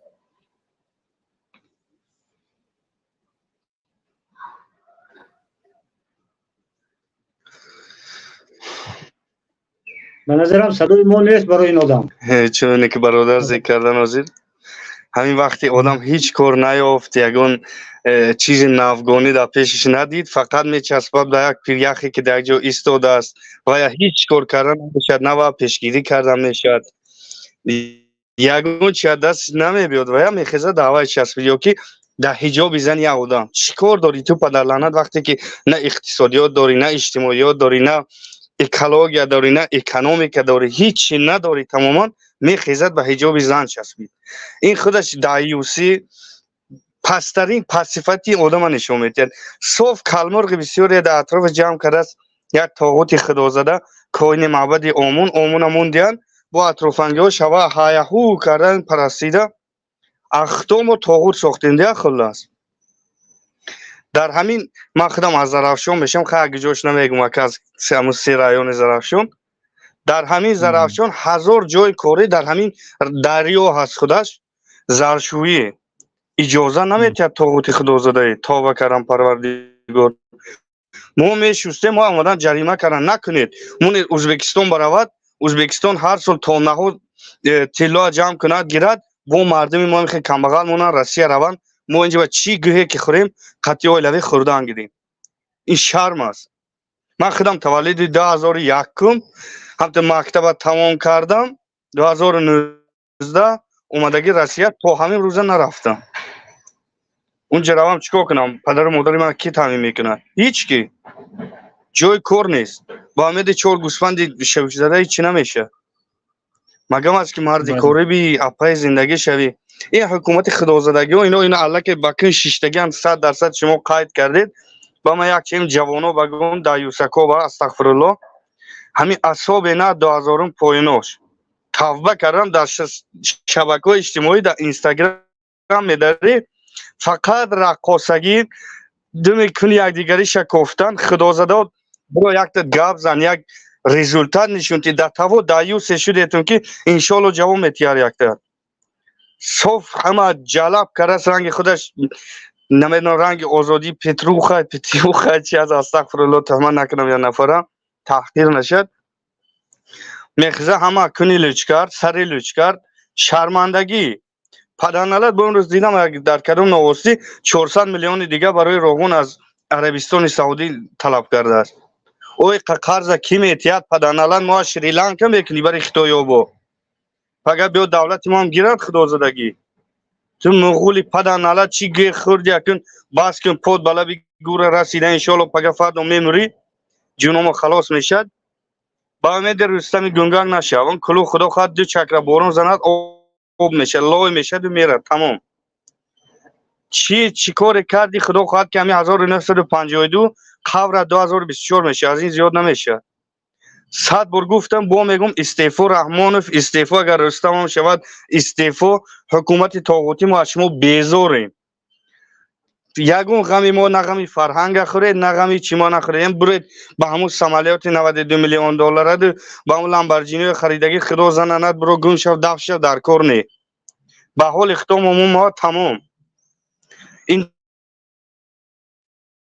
نخود که در یک مملکت 100 تا رحمانوف آدمای لوچی است بهتر است محمدین کبیری 1000 پرده رحمانوف خوب است همین 100 تا رحمانوف و 100 تا رستم میمونید یک سویت محمدین کبیری با نمیارزن اونو چی باید وای پرزیدنت نشود چی باید یک آدم میفهمیدگی دیگه که میتونه نشود این شرم است شرم بخدا یک شرم بی‌حدم علم آور چی است من گفتی گپم تولد 2001 میگردم با هم تاجیک خدازده میگود برادر میگه تو نگو که 2001 تو گو من تولد 85 تا 85 بمونم با بیگونگوی چی نمینولی دیگه با اما قدایوشون کرد است رومال زنش گرفت تا 18 سالش من کرد کدام روز میگه من خدا منو پرستش کنه با ها میگن اینو که مردم دایوش شدیم که اکنون کسی به سخت میرسه سخت چیز رسیدن گیرد برای که گپ حق است با برمدن حاجی مرزا من تو نزدیک وقت تو باور داشتم خدا خور و ذلیلت کند شنو بده گوشه نخود برمدی در روز روشن همین لوچ سکوت میکردی خواب میکردی میشیشتی در خونت هیچ کی چی نمیگفت همون افغان هم میگو لیواتگر بچه باز همون افغان روسی خدا زده کرد انگلیسی تو کرد هر بلای بسر افغان آورد کرد لیکن با موفق نشد برای اونکه مردای افغان نموندن کاری که در تاجیکستان کردن کنن اونجا کنتیو همون دوشنبه رنگ رستمی خدازدگی بارین گیزید کرد است رو اول این خودت تکاف افغان با چیکار داری افغان اومد دولتش صاحبی کرد یک پارچه زمینش دایچ که نداد باز زده گرفت شده در کار باشه اومدن چور کلمرغ برومده است این سنگام میزند او سنگام میزند که اوزر گپا بسیار نمیکنم که علامای دل بسیار است با چیزهای خوب اشاره کردید یکی از اشاره خوب شما این بود که برادر عزیز همین لیستت کنی شبکه‌های اجتماعی از جانب جوانان همین حالا بسیار کس فکر کردن که شما از موضوع بیرون گپ زدید من بجز اینکه شما تحقیر استفاده کردید به همه گپتون راضی هستم که شما از موضوع نبرآمدید. فقط خواهش میکنم من برای اینکه گپتون رو گم نکنید خلال نرسوندم، لیکن خواهش میکنم من بعد همین گپاتون رو بدون تحقیر گپ زدن گیرید عالی است. همین تحقیر نکنید، تمام مول نگاه کنید دوستان عزیز. همین برادر عزیز ما بسیار گپای خوب همچنین محسوس شد از شهر کمک بیرون هستیم. عذر کن اگه برای تحقیر کردیم اگر در سخن کردن باشه راستی من نشنیدم عذر، لیکن آخی مجبور میشه تحقیر کنی برای اون که حکومت خدا زده تو شما هر چینومی که داره مردم تحقیر کردگی است. بله حالا نگاه کنید برادر عزیز، ما تحقیر کردن و دشنام کردن همون دینم رنگ. خب نگاه کنید بالیستات کنی جوانان در شبکه‌های اجتماعی شما اشاره کردید، همین نشانگری اون است که مردم در سطح کمبغلی کمبزاعتی بیکار خوجگی قرار دارد. حکومت یعنی دولت، معارف، وزارت معارف، وزارت فرهنگ، وزارت مهنت برای این مردم مشغولیت یافته دادگی نیست. مشغولیت چی میتواند باشد؟ کار نمیابیم. مثلا در این کشورهای متمدن، در این کشورهای مترقی یا کار یا Ausbildung یا زبان آموزی، یعنی یا کار میکنی یا کارآموزی میکنی، از این چیزها بیرون نمیشوی. یا کار یا کارآموزی. حتما که هر لحظه چند لحظه پس وزارت مهنت به تو زنگ میزند که باید تو کار کنی، کار پیشنهاد میکند، باید به تو کار بروی و حتما انتخاب کار رو داری، لیکن رد کردن کار رو نداری. حتما یعنی چند کار پیشنهاد میکند، باید کار انتخاب کنی، کار کنی، لیکن بیکار نباشی. اگر مثلا گریم یک حکومت که به مردم کار پیشنهاد کرده نمیتوند، پیشرفت پیشنهاد کرده نمیتوند، مردمش در کدام حالت؟ در حالت کم بضاعتی میمونند چون که جای کار ندارن، در حالت بیکار خوجگی میمونند چون که جای کار ندارن. این مردم به همه لیستات کردن تیک تاک یعنی ورق زدن تیک تاک و اینستاگرام با چند چیزهای دیگر برآمدگی است با اونها وارد میشوند. بعد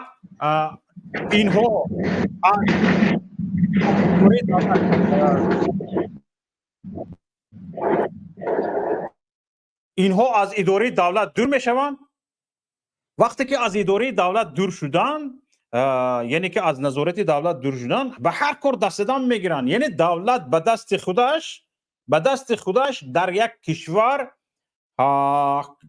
شخصانی به امنیت کشور خلل وارد کننده تربیه میکند، پرورش میکند، خودش به دست خودش. وقتی که ازوده مردم تامین کردن به کار، تامین کردن به تحصیل، تامین کردن به مشغولیت ازودش نمیبراید، نتیجهش این میشود که یعنی یک جامعه آسیب پذیر، یک جامعه به امنیت خود دولت تهدید کننده، یک جامعه که گوش و هوشش به خارج از کشور است مبدل می شود. خودش همین جامعه رو خودش تربیه میکند و باز به جهانیان جور میزند که مثال گریم در تاجیکستان سطح اکستریمیسم، سطح تروریسم بالا رفته است. آخر خودت تو زواد اکستریمیسم تروریسم خودت هستی، یعنی همین ناعهده برای تو است زواد اکستریمیسم تروریسم. همین دولت وقتی که گفت که من از عهده کار برآمده ایستادم، پیشرفت شده ایستاده است، در تاجیکستان ترقی شده ایستاده است، و در برابر این هم گفت که سطح اکستریمیسم و تروریسم بلند رفته ایستاده است و جنایتکاری بالا رفته ایستاده است، مردم مثلا گریم سطح جنایتکاری در بین طلبه های مکتب زیاد شده ایستاده است. این مضمون اون رو دارد که همین حکومت ناعهده برو است و از عهده حکومت داری نمیبراید. همین گپ خودش بر ضد خودش است. اگر از عهدهش میبرامد، مردم در مشغولیت میبودن، به این کارها فکرشون به این کارها وقتشون نمیرسید، به این کارها حتی در فکر کردن مثلا برای فکر کردن وقت نمیافتن. شما هستید که برای ورق زدن شبکه‌های اجتماعی با آنها فرصت میدید، برای داده شدن به گفته‌هایی که در شبکه‌های اجتماعی پهن می‌شود شما فرصت می‌دهید. باز میبینید پدر و مادرش گناهکار میکنید که باید پدر و مادر نظارت کند. نه، پدر و مادر دوستان عزیز به شما انداز میسپارد به معلم، یعنی انداز میسپارد گفتنی که پدر و مادر همین است که به معلم معاش میده تا اینکه بچه‌ش تربیت کند. حکومت به حکومت انداز میده تا اینکه بچه‌ش خوناند، تا اینکه بچه‌ش به عقل کند، به فراسات کند، با علم کند، با معرفت کند، صاحب کار و کسب کند. به شما انداز سپرده شده از پدر و مادر. هم انداز رو شما گرید، هم مسئولیت در گردن پدر و مادر باشد. این کجاست؟ این شهر بی دروازه یگان عقده به گردن شما هست یا نیست؟ نگیرید انداز نباشد از پدر و مادر. انداز شهروندی نگیرید، وگرنه شما حقی مثلا گریم منطقی ندارید که از شهروند هم انداز بستانید و هم تمام مسئولیت رو به گردن او بار کنید. برای همین این قانونتون بی منطق است. و چیزی دویمه که این برادر ما اشاره کردن تماشاگران عزیز درباره افغانستان است. حالا ببینید درباره افغانستان من اینجا یک چیز حاضر پیشنهاد میکنم. درباره افغانستان حالا گپ میزنیم. همین افغانستان در دفعه‌های گذشته در سالهای پیشتر مثال گریم از همه بدنشستران آزی حساب میشه، یعنی از همه کشوری کمبغالترین آزی حساب میشه. حالا از همین رویخواد برآمدگی است. من ببینید تماشاگران عزیز، بدنشستران آزی به یمن، وستوشنی تیمور، نیپال، توجیکستان، میانمار در آمدگی است. افغانستان نیست. با همینجا ذکر شدگی است. تا سال 2021 یکم جای را در بین کشورهای مثلا آسیا افغانستان اشغال میکرد. حاضر از سال 2024 منه توجیکستان در جای 192 است. میسته و میروام ریتینگی. ببینید تماشاگران عزیز، منه مرحمت.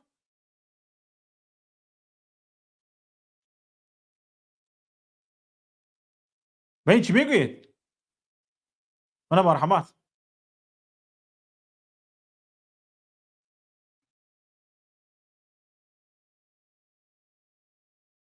یو بدو گیرید. با شما درباره افغانستان گام میزنید. زبان یو بده درباره افغانستان گام زنید. شرمتون بود. گیه لوتی پوتی گفته گام زده سودان. یک بار شما همین رادیو آزادی وارد شوید و درباره لوتی های تاجیکستان یک بار معلومات جمع کنید. یک درباره لوتی های تاجیکستان. درباره لوتی های تاجیکستان که اومده در اروپا پناهندگی طلب کردن، درباره آنها معلومات پرسید. حالا ما گپ نمیزنیم برای که توف کنیم به روی خودمون میچسبن. ما چی؟ مونید آخر دهان امنا رو نکشوید؟ دهان اونها باز شوند. همین دهقانش از وزیرت خوبتر گپ میزنن. اسماعیل بفرمایید. السلام علیکم. و علیکم السلام و رحمت الله و برکاته. اکای چاوکالی مالی یک مسئله دارم میان. همه وقت چوپلوسو میگن که مهاجرو برگردن و وطن آباد کنن. همون مهاجره که از بانک قرض میکند و از سطح زندگی بیزه باش میگریزد میباید همینجا دتای پای میرسه و همون چخیل وطن برمیگردن و چخیل وطن چی طور آباد کرده میتوند؟ همون مهاجره که از بانک قرض میگیرد و بلیط میخرد میباید مهاجره. همین یک گپ دیگه‌ان میگویند که بیایید وطن آباد کنید. چی خیلی آباد کنن همون مهاجر کم ترک شرح میدوده. بابا شوکت اجازه باشد. بابا شوکت اجازه باشد در این موضوع یک گپم است. گپ زنید. السلام علیکم برادر. خوب موضوع خوب خپیدن، یعنی از قرض بانک. نبینید در تاجیکستان اگر قرض گیری، اگر خطا نکنم سالانه 38% است، نه به هر حال همین خیلی بود 38% بود. حالا بگذار کم میگیریم 30% میگیریم 30% نه بگذار یعنی در یک سال $1000 قرض گیری $1000 قرض گیری در آخر سال تو باید که $3300 مبلغ سپاری یعنی $300 بالایش فایزش رو سپاری بانک. در یکی از همین موضوع ها یک بار باخوری خود همین امام علی رحمان با صاحب کاران شده بود. این چند سال پیش شد اما این موضوع خیلی اکتوالی خودشه یعنی موضوع روز بودن خودش گم نکرده است. قرض بانک 85% مردم تاجیکستان با بانک ها سر کار دارن قرض دارن. از همین سبب در اینجا گفتید که از همه معاش بسیار کارمند بانک میگیرد چون که مردم اکثریتش برای بانک کار میکند. وقتی که انسان از بانک قرض گرفت او یک کارمند بانک برای میشد یعنی کارمند خیلی فایده آورنده بانک میشد و همین سبب بانک فایده بسیار دارد معاش کارگرش هم بسیار میتید و از این بانک ها خود کشور هم بسیار فایده میگیرد. من یک تا مثال میارم این مثال واقعیت یکی از همین خیلی واقعی هایی که امام علی رحمان با صاحب کارهای تاجیکستان شد 7 رئیس بانک را بیدار خیزان 7 است 6 است بانک های پیش تاجیکستان راهبراش بیدار از جاشان خیزان گفت که مثال عاد شما برای شما من پول دادم شرایط فراهم کردم شانس دادم با مردم کار کنید یعنی بانکاتون پیش برید فعالیت بانکی.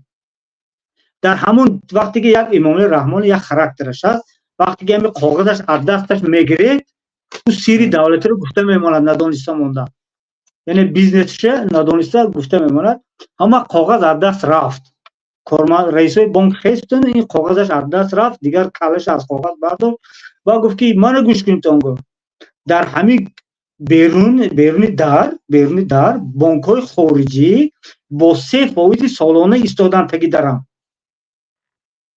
با 3% سالانه 3% بانک های خارجی در بیرون دری من ایستادن گفت که اجازت ما در تاجیکستان فعالیت بریم سالانه 3% ما وای میکنیم فایز خیلی کار میکنیم یعنی 1000 یورو قرض میتیم به شهروند در آخر سال به ما $1030 پول تیاد.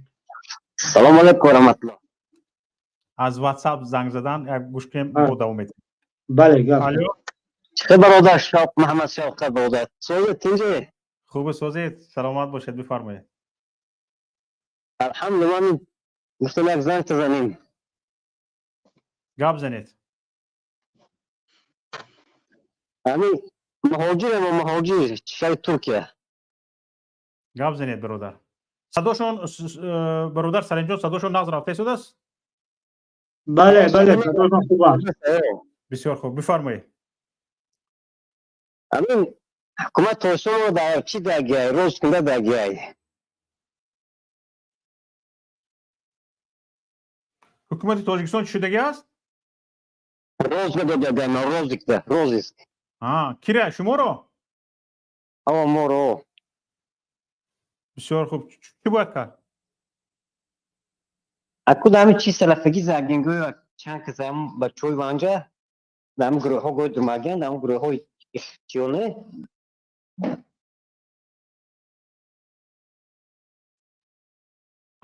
سلفگی بسیار آزاد شما چیکار کردنید اگر شما رو در روز دادگی باشد؟ اکو خیلی کلان دادن نه تکوز هم رایون خانه رفتن سراغ کردن یک سه چهار بچه را بردن و باید از دل او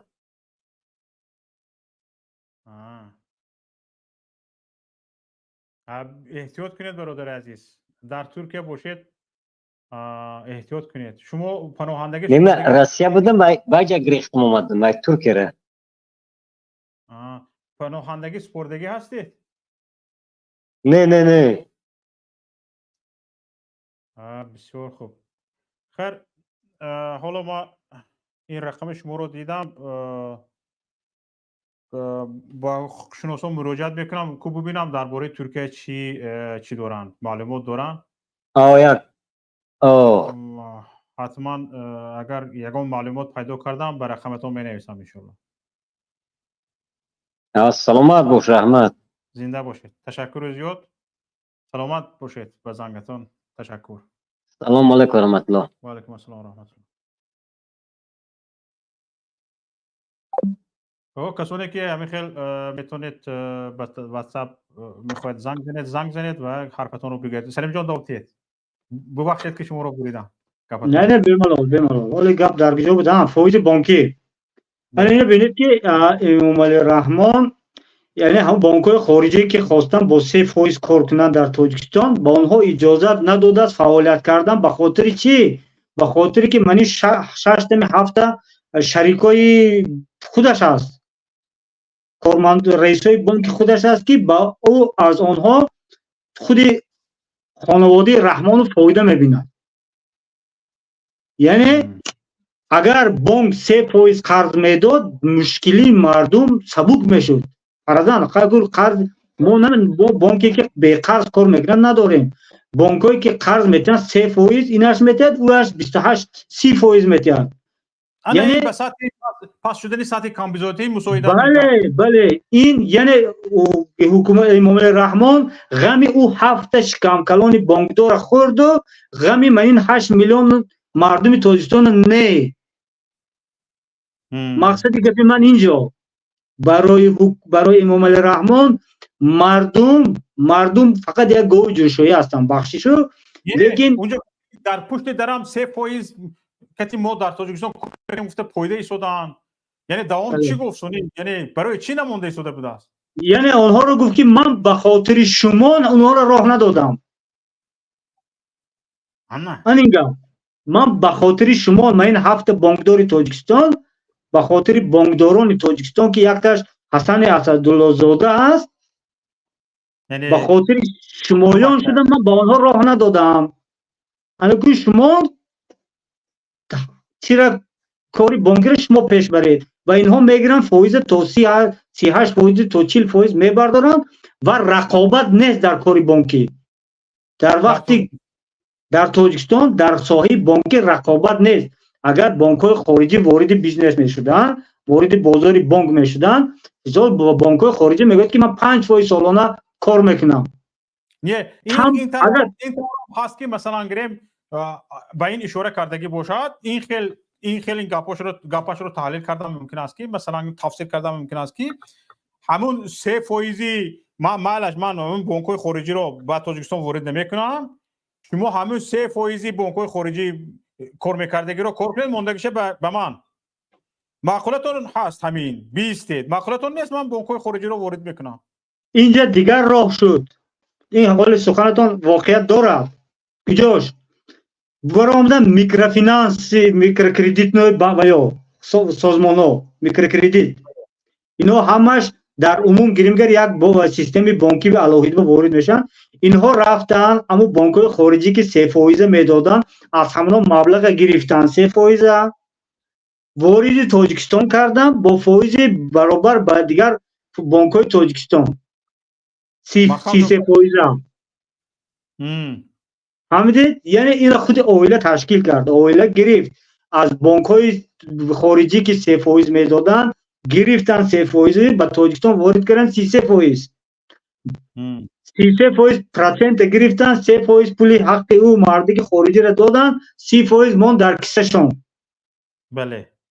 و گفتی خودتون که شهری مردم تاجیک. بله همین خیلی. این اقتصادی تاجیکستان.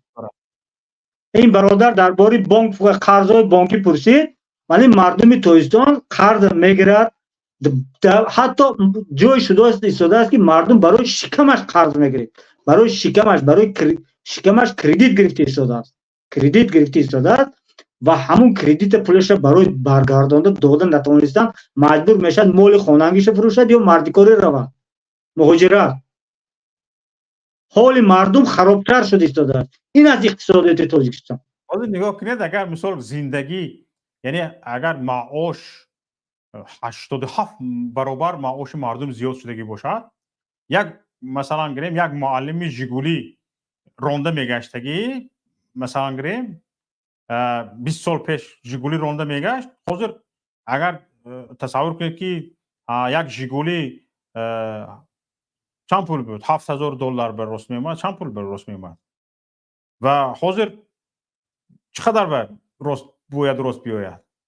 کدام و- سال در نظر داری جوبیلی های کدام سال؟ من گفته شده است که امام علی رحمان گفته شده است نه که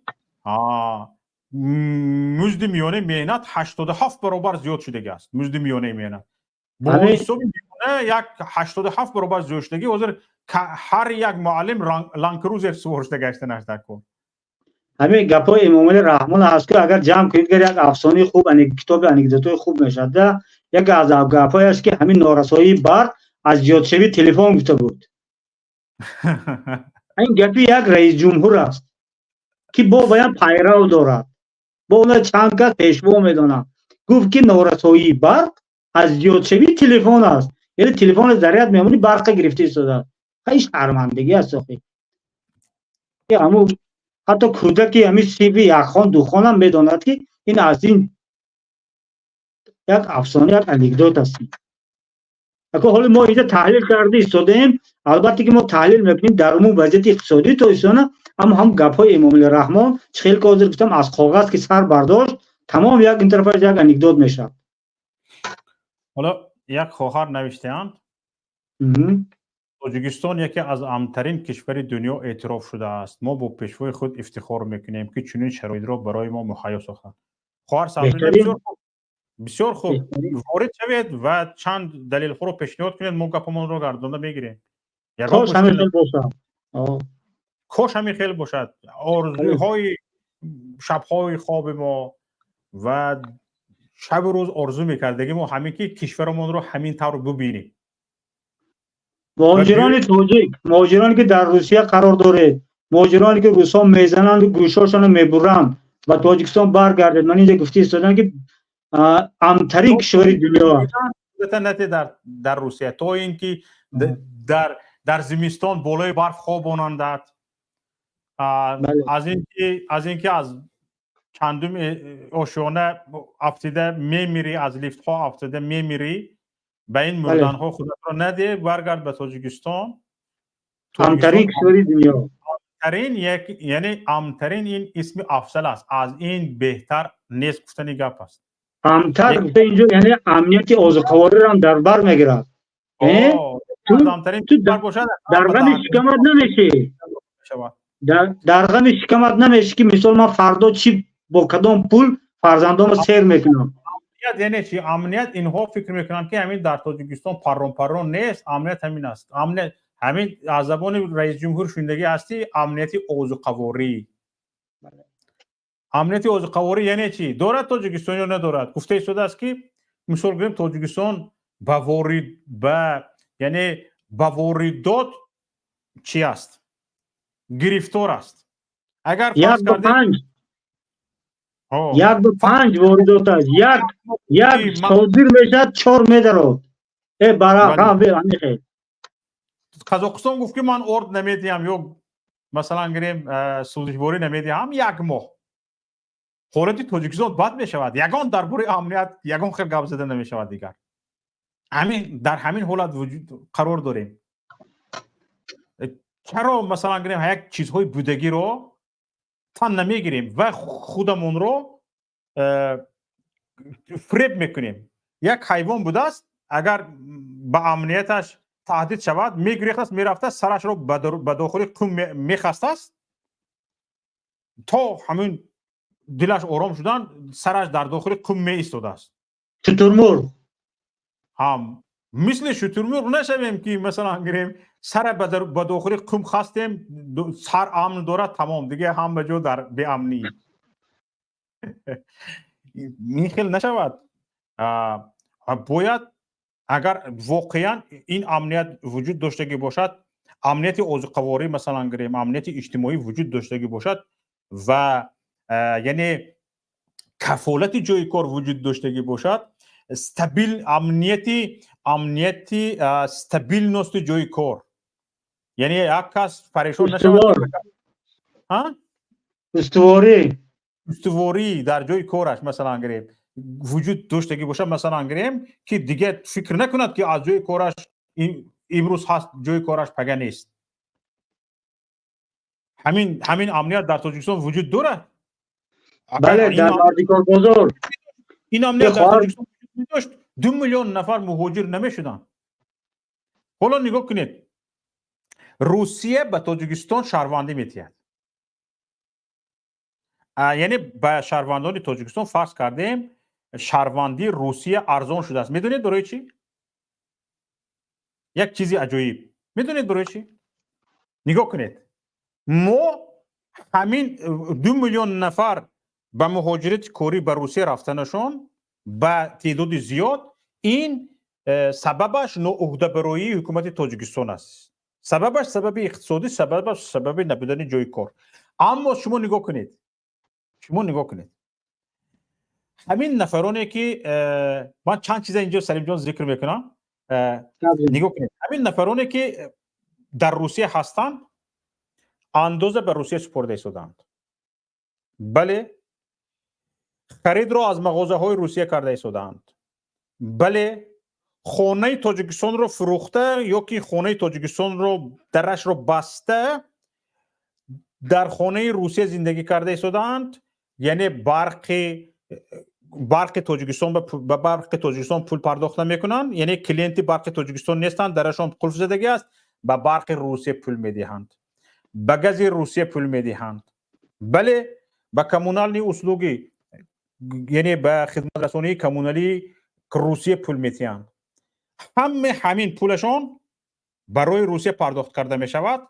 چند درصدی دری کوچه تاجیک حالا در تاجیکستان شدگی است، همه درش بستگی است، اومدگی است، اندوز پرنده، شکم سیر کننده روس‌ها هست، با ملامت شنونده، شرط خورنده، کله خورنده، دری دنبه خورنده تاجیک است.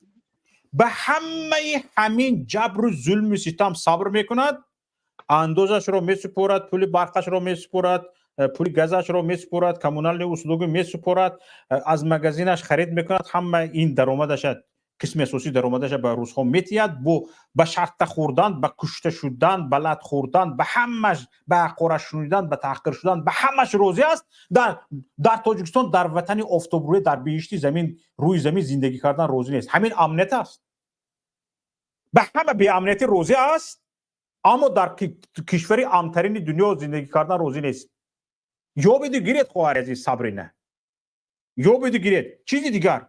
نگاه کنید در تاجیکستان ما تنظیم عنعنه جشن مراسم ها گفته فایده حساب کرده شدیم که فلان قدر گوسفند کشته نشد، فلان قدر گاو کشته شد، فلان قدر برنج آش پلو پخته نشد، فلان قدر روغن اکنوم شد. گفته از سال مثلا قانونی تنظیم جشن عنعنه تا حاضر فایده حساب کرده شدیم. تاجیک در جشنش رو به روسیه کوچوند، عقیقه هست، توی عروسی هست، حتی خداییش به روسیه کوچوند. خدایی تاجیک در رستوران روس میگذارد، به رستوران پول میتید. رستوران های تاجیکستان بسته شده است، توی نیست، سور نیست، تنظیم بجا. رستوران فایده نداره در تاجیکستان، کار فایده ناک نیست. در روسیه کار فایده ناک شده است. تاجیکستان مثلا گریم فلان قدر مهمان بیار، فلان قدر مهمان نبر، بزنی به شوهر 100 شوهر میگویند. مثلا در تاجیکستان یک تویگر 100 شوهر پیدا میکند. اینش میبیاد چند کوسه داری، ویش میبیاد چند کیلو برنج، ویش میبیاد چند کیلو روغن، ویش میبیاد چند تا مهمان داری. در روسیه رستوران میگیرد 200 نفر میبیورد، 300 نفر میبیورد، 400 نفر میبیورد. به جای اینکه توی همین شهروند رو، توی همین تاجیک رو تاجیک بخورد، آذربایجان میخورد، ارمیان میخورد، روس میخورد، قلماق میخورد، قیپچاق میخورد. مثلا گریم شما اونجا گوسفند کم شد، کشتنی گوسفند کم شد، کشتنی گاو کم شد، گفته گشتین توی سوری تاجیک از تاجیکستان بیرون شده است. روز خورسندی تاجیکی از تاجیکستان بیرون شده است و هر وقتا که مرد اعضایش را به تاجیکستان میبرند. شما با همه قانونتون نصیبتون فقط اعضای تاجیک شده است، نه روز خورسندیش. همین شاکر شما به بیرون کوچوندید. مردم از امریکا اومده در ازبکستان تویش رو گذرونده، به امریکا گشته رفته شده است. به خود بیایید. شما گوسفند حساب کرده گشتید، فقط در امریکا مردش رو میبرند، در روسیه مردش. به شما فقط اعضای تاجیک نصیب کرده شده است. خلاص همین توجیک نصیب کرده ایستاده است خلاص. یعنی این چی گپ است خودش؟ همین موضوع ما خیلی اقتصادات است لیکن همین جشن مراسم توی همین عنعنه‌های آورده تازه شوکت همین چیز یک ضرر خیلی سخت رساند که خیلی کم متخصصان این را به این چی میگه بها دادن نظر کردند لیکن به حکومت گفته نمیتونن. همین توی ها را که من کردن اساسا همین توی آش نهار همین ضرر آورد به گنفاند ملت. بله حالا من میفهمم با اون افرادی که حالا با جشن و همین مراسم تنظیم کردگیش خرسنده میکنم با آنها میفهمم حرکت کنید فهمید اگر خدا خواهد. همین در ما آدم دهه‌ایم. در دهه فرضاً 1500 نفر چی دارد اهالی دارد یک دهه. همین در 500 نفر اهالی دارد حداقل 200 تاش کودکان. مثال میبرم کودک وقتی که همین توی میشد آش نهار میشود مردم ما گوسفند میکشند گوشت گوسفند روغن دنبه قطعی آش میکنن همین بچه دهقان میرد سحر قطعی خوراک روغنین میخورد گوشت گوسفند میخورد. اما کمبغل که شما معاش یافته ندادید پدرش در مهاجرت است بچهش مکتب با همین نسکی دردگی چپا گرفته میرد که همون کودک سحر قطعی میرفت آش نهار میخورد روغن دنبه یک پرچه گوشت گوسفند و آش میخورد یک لگند و شکمش سیر میرفت مکتب. بله در 3 ماه زمستان سزون توی زمستان میشد چونکه بهار و تابستان هم در صحرا هم. در 3 ماه زمستان که خنک است شما برقش را نمیداده همون مردم همون کودکان رفته هر سحر آش میخوردن هر سحر. یعنی زمستان کودک با همون آشخوری و روغنخوری که در خانهش نیست نمیخورد چونکه در خانهش هر روز گوشت گوسفند ندارد. با همون تویگردی جان گرفته از زمستان میبرم مثل همون بره هایی که از زمستان میبرد تو اولای توی یعنی جوان تاجیک در خرسندی مردم خودش رو نگاه میداشت. بله جوان تاجیک نورس تاجیک که همین 30 سال خدمتی به میرد مکتبخان تاجیک هر زمستان گوشت گوسفند روغن دنبه میخورد. از همه این چیز شما گرفتتان همون از دهانش کشیده گرفتتان نیست دیگر. یعنی از همه این رقص باشد سرود باشد های ساخته نیو رقص باشد سرود باشد های واقعی با مردم خودش مثلا گریم هر روزه مردم تبش چاق یعنی هر روزه خرسند است به خرسندی همسایه شریک است به خرسندی یارش به خرسندی دوستش شریک است. حاضر چی؟ حاضر نگاه کنید حاضر همین پیرمرد دو کمپرهای در تاجیکستان فرزندها در نبیره ها در روسیه توی میشوند سوری میشوند مثلا گریم زیب و زینت توی سوری مثلا گریم تاجیک پدر و مادر و بابای اوچه بود بی پدر و مادر توی نمیشوند گفتنی گپ ها وجود داشت پیشتر حاضر تمام این رفتگی گپ ما تمام کلام شوکت عذر یعنی ما چی گفتنی من یعنی همون جوان تاجیک با همون خوردن غذایی که سر ویتامین هست با وایه میرسید. مثال همسین سالای ما شما گرفتان همون را از همون تاجیک محروم کردیتون خودش معاش ندارد پدر و مادرش که همون غذای خوراک سرغذا سر روغن ویتامین دار خریدتید و از بالا اون چیزی که خدایی میشد و در کوچه آش میشد از اونم جدا کردیتون بالاش از ایدگرده کشم گرفتیتون که یک کودکی میبخشتون و همین خودی در پرنیک پرورش کردگی بان مالی بابای میرسد تاجیکا. بله این از ضرری که شما با ملت رسانده ایستادیتون. حال دیگر این تنظیم و عنعنه های شما فایدهش با گاو و گوسفند حساب کرده ایستادیتون من با چی میگید گنفان یعنی با گن با خودی همین ملت با قوتیش بها داده ایستادیم شما ملت یک وای کردیتون چی میگوید ضعیف کردیتون از نگاه جسمانی از نگاهی که چی هم روانی و جسمانی ما یک ملت ضعیف ساخته شدیم. حالا دوام چشم کن. تشکر سلیم جان، وقتی ما هم با آخر رسید. سلامت باشید. در صحبت بودیم. تشکر به شما که وقتی پرقیمت خود را دریغ نداشته، هرچند ما میدونم که از کار نو آمدگی هستید، باز نوابسته به از خستگی کار در برنامه فعال بودید. تشکر میکنم به شما برادر عزیز. سلامت باشید. برای کار شما خواهانم.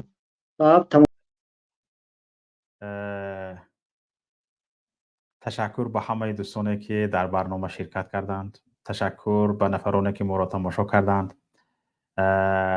تشکر عرض میکنم به نفرانی که عین حال ما را تماشا نکردند و بعد از یوتیوب ما را دریافت کرده، این برنامه ما را دریافت کرده تماشا میکنند. تشکر عرض میکنم. تماشابینان عزیز، اگر این برنامه ما پسند شما شده باشد، تگمه لایک رو پخش کنید. اگر درباره صحبت امروزه ما یگان گفتنی داشته باشید، نظرتون رو نویسید. در پایان در جای نظر نویسی نظرهای خود رو نویسید و کوشش کنید لینک این برنامه رو با دوستانتان، با دیگران در شبکه‌های اجتماعی فرستید و در شبکه‌های اجتماعی پهن کنید. و اکثریت بینندگان ما آبونه نشده تماشا میکنن، ما این رو پیگیری میکنیم.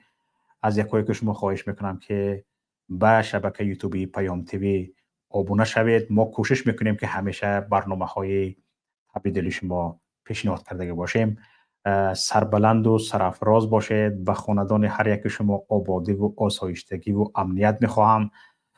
بگذار طبق گفته های امام علی رحمان ما در سطح بلند زندگی کنیم و کم بضاعتی تاجیکستان را ترک گوید و همه بیرون از کم بضاعتی در دارایی و در بنیازی با دوستی و با رفاقت با محبت به وطن خویش زندگی داشته باشیم. با شما بودم شوکت محمد در برنامه گفتگو. این برنامه هر هفته روز سه شنبه میگذرد. وخورمان با این برنامه در هفته آینده است، اما ما میتوانیم با برنامه های دیگر و خصوصا در برنامه روزانه فکر که روز پنجشنبه برگزار می شود میخواهم شما را همچون تماشابین در اون برنامه ببینم. همچنین ما کوشش داریم که در دیگر برنامه ها هم فعال باشیم. سلامت و سربلند و پیروز باشید. با امید دیدار در برنامه های دیگر.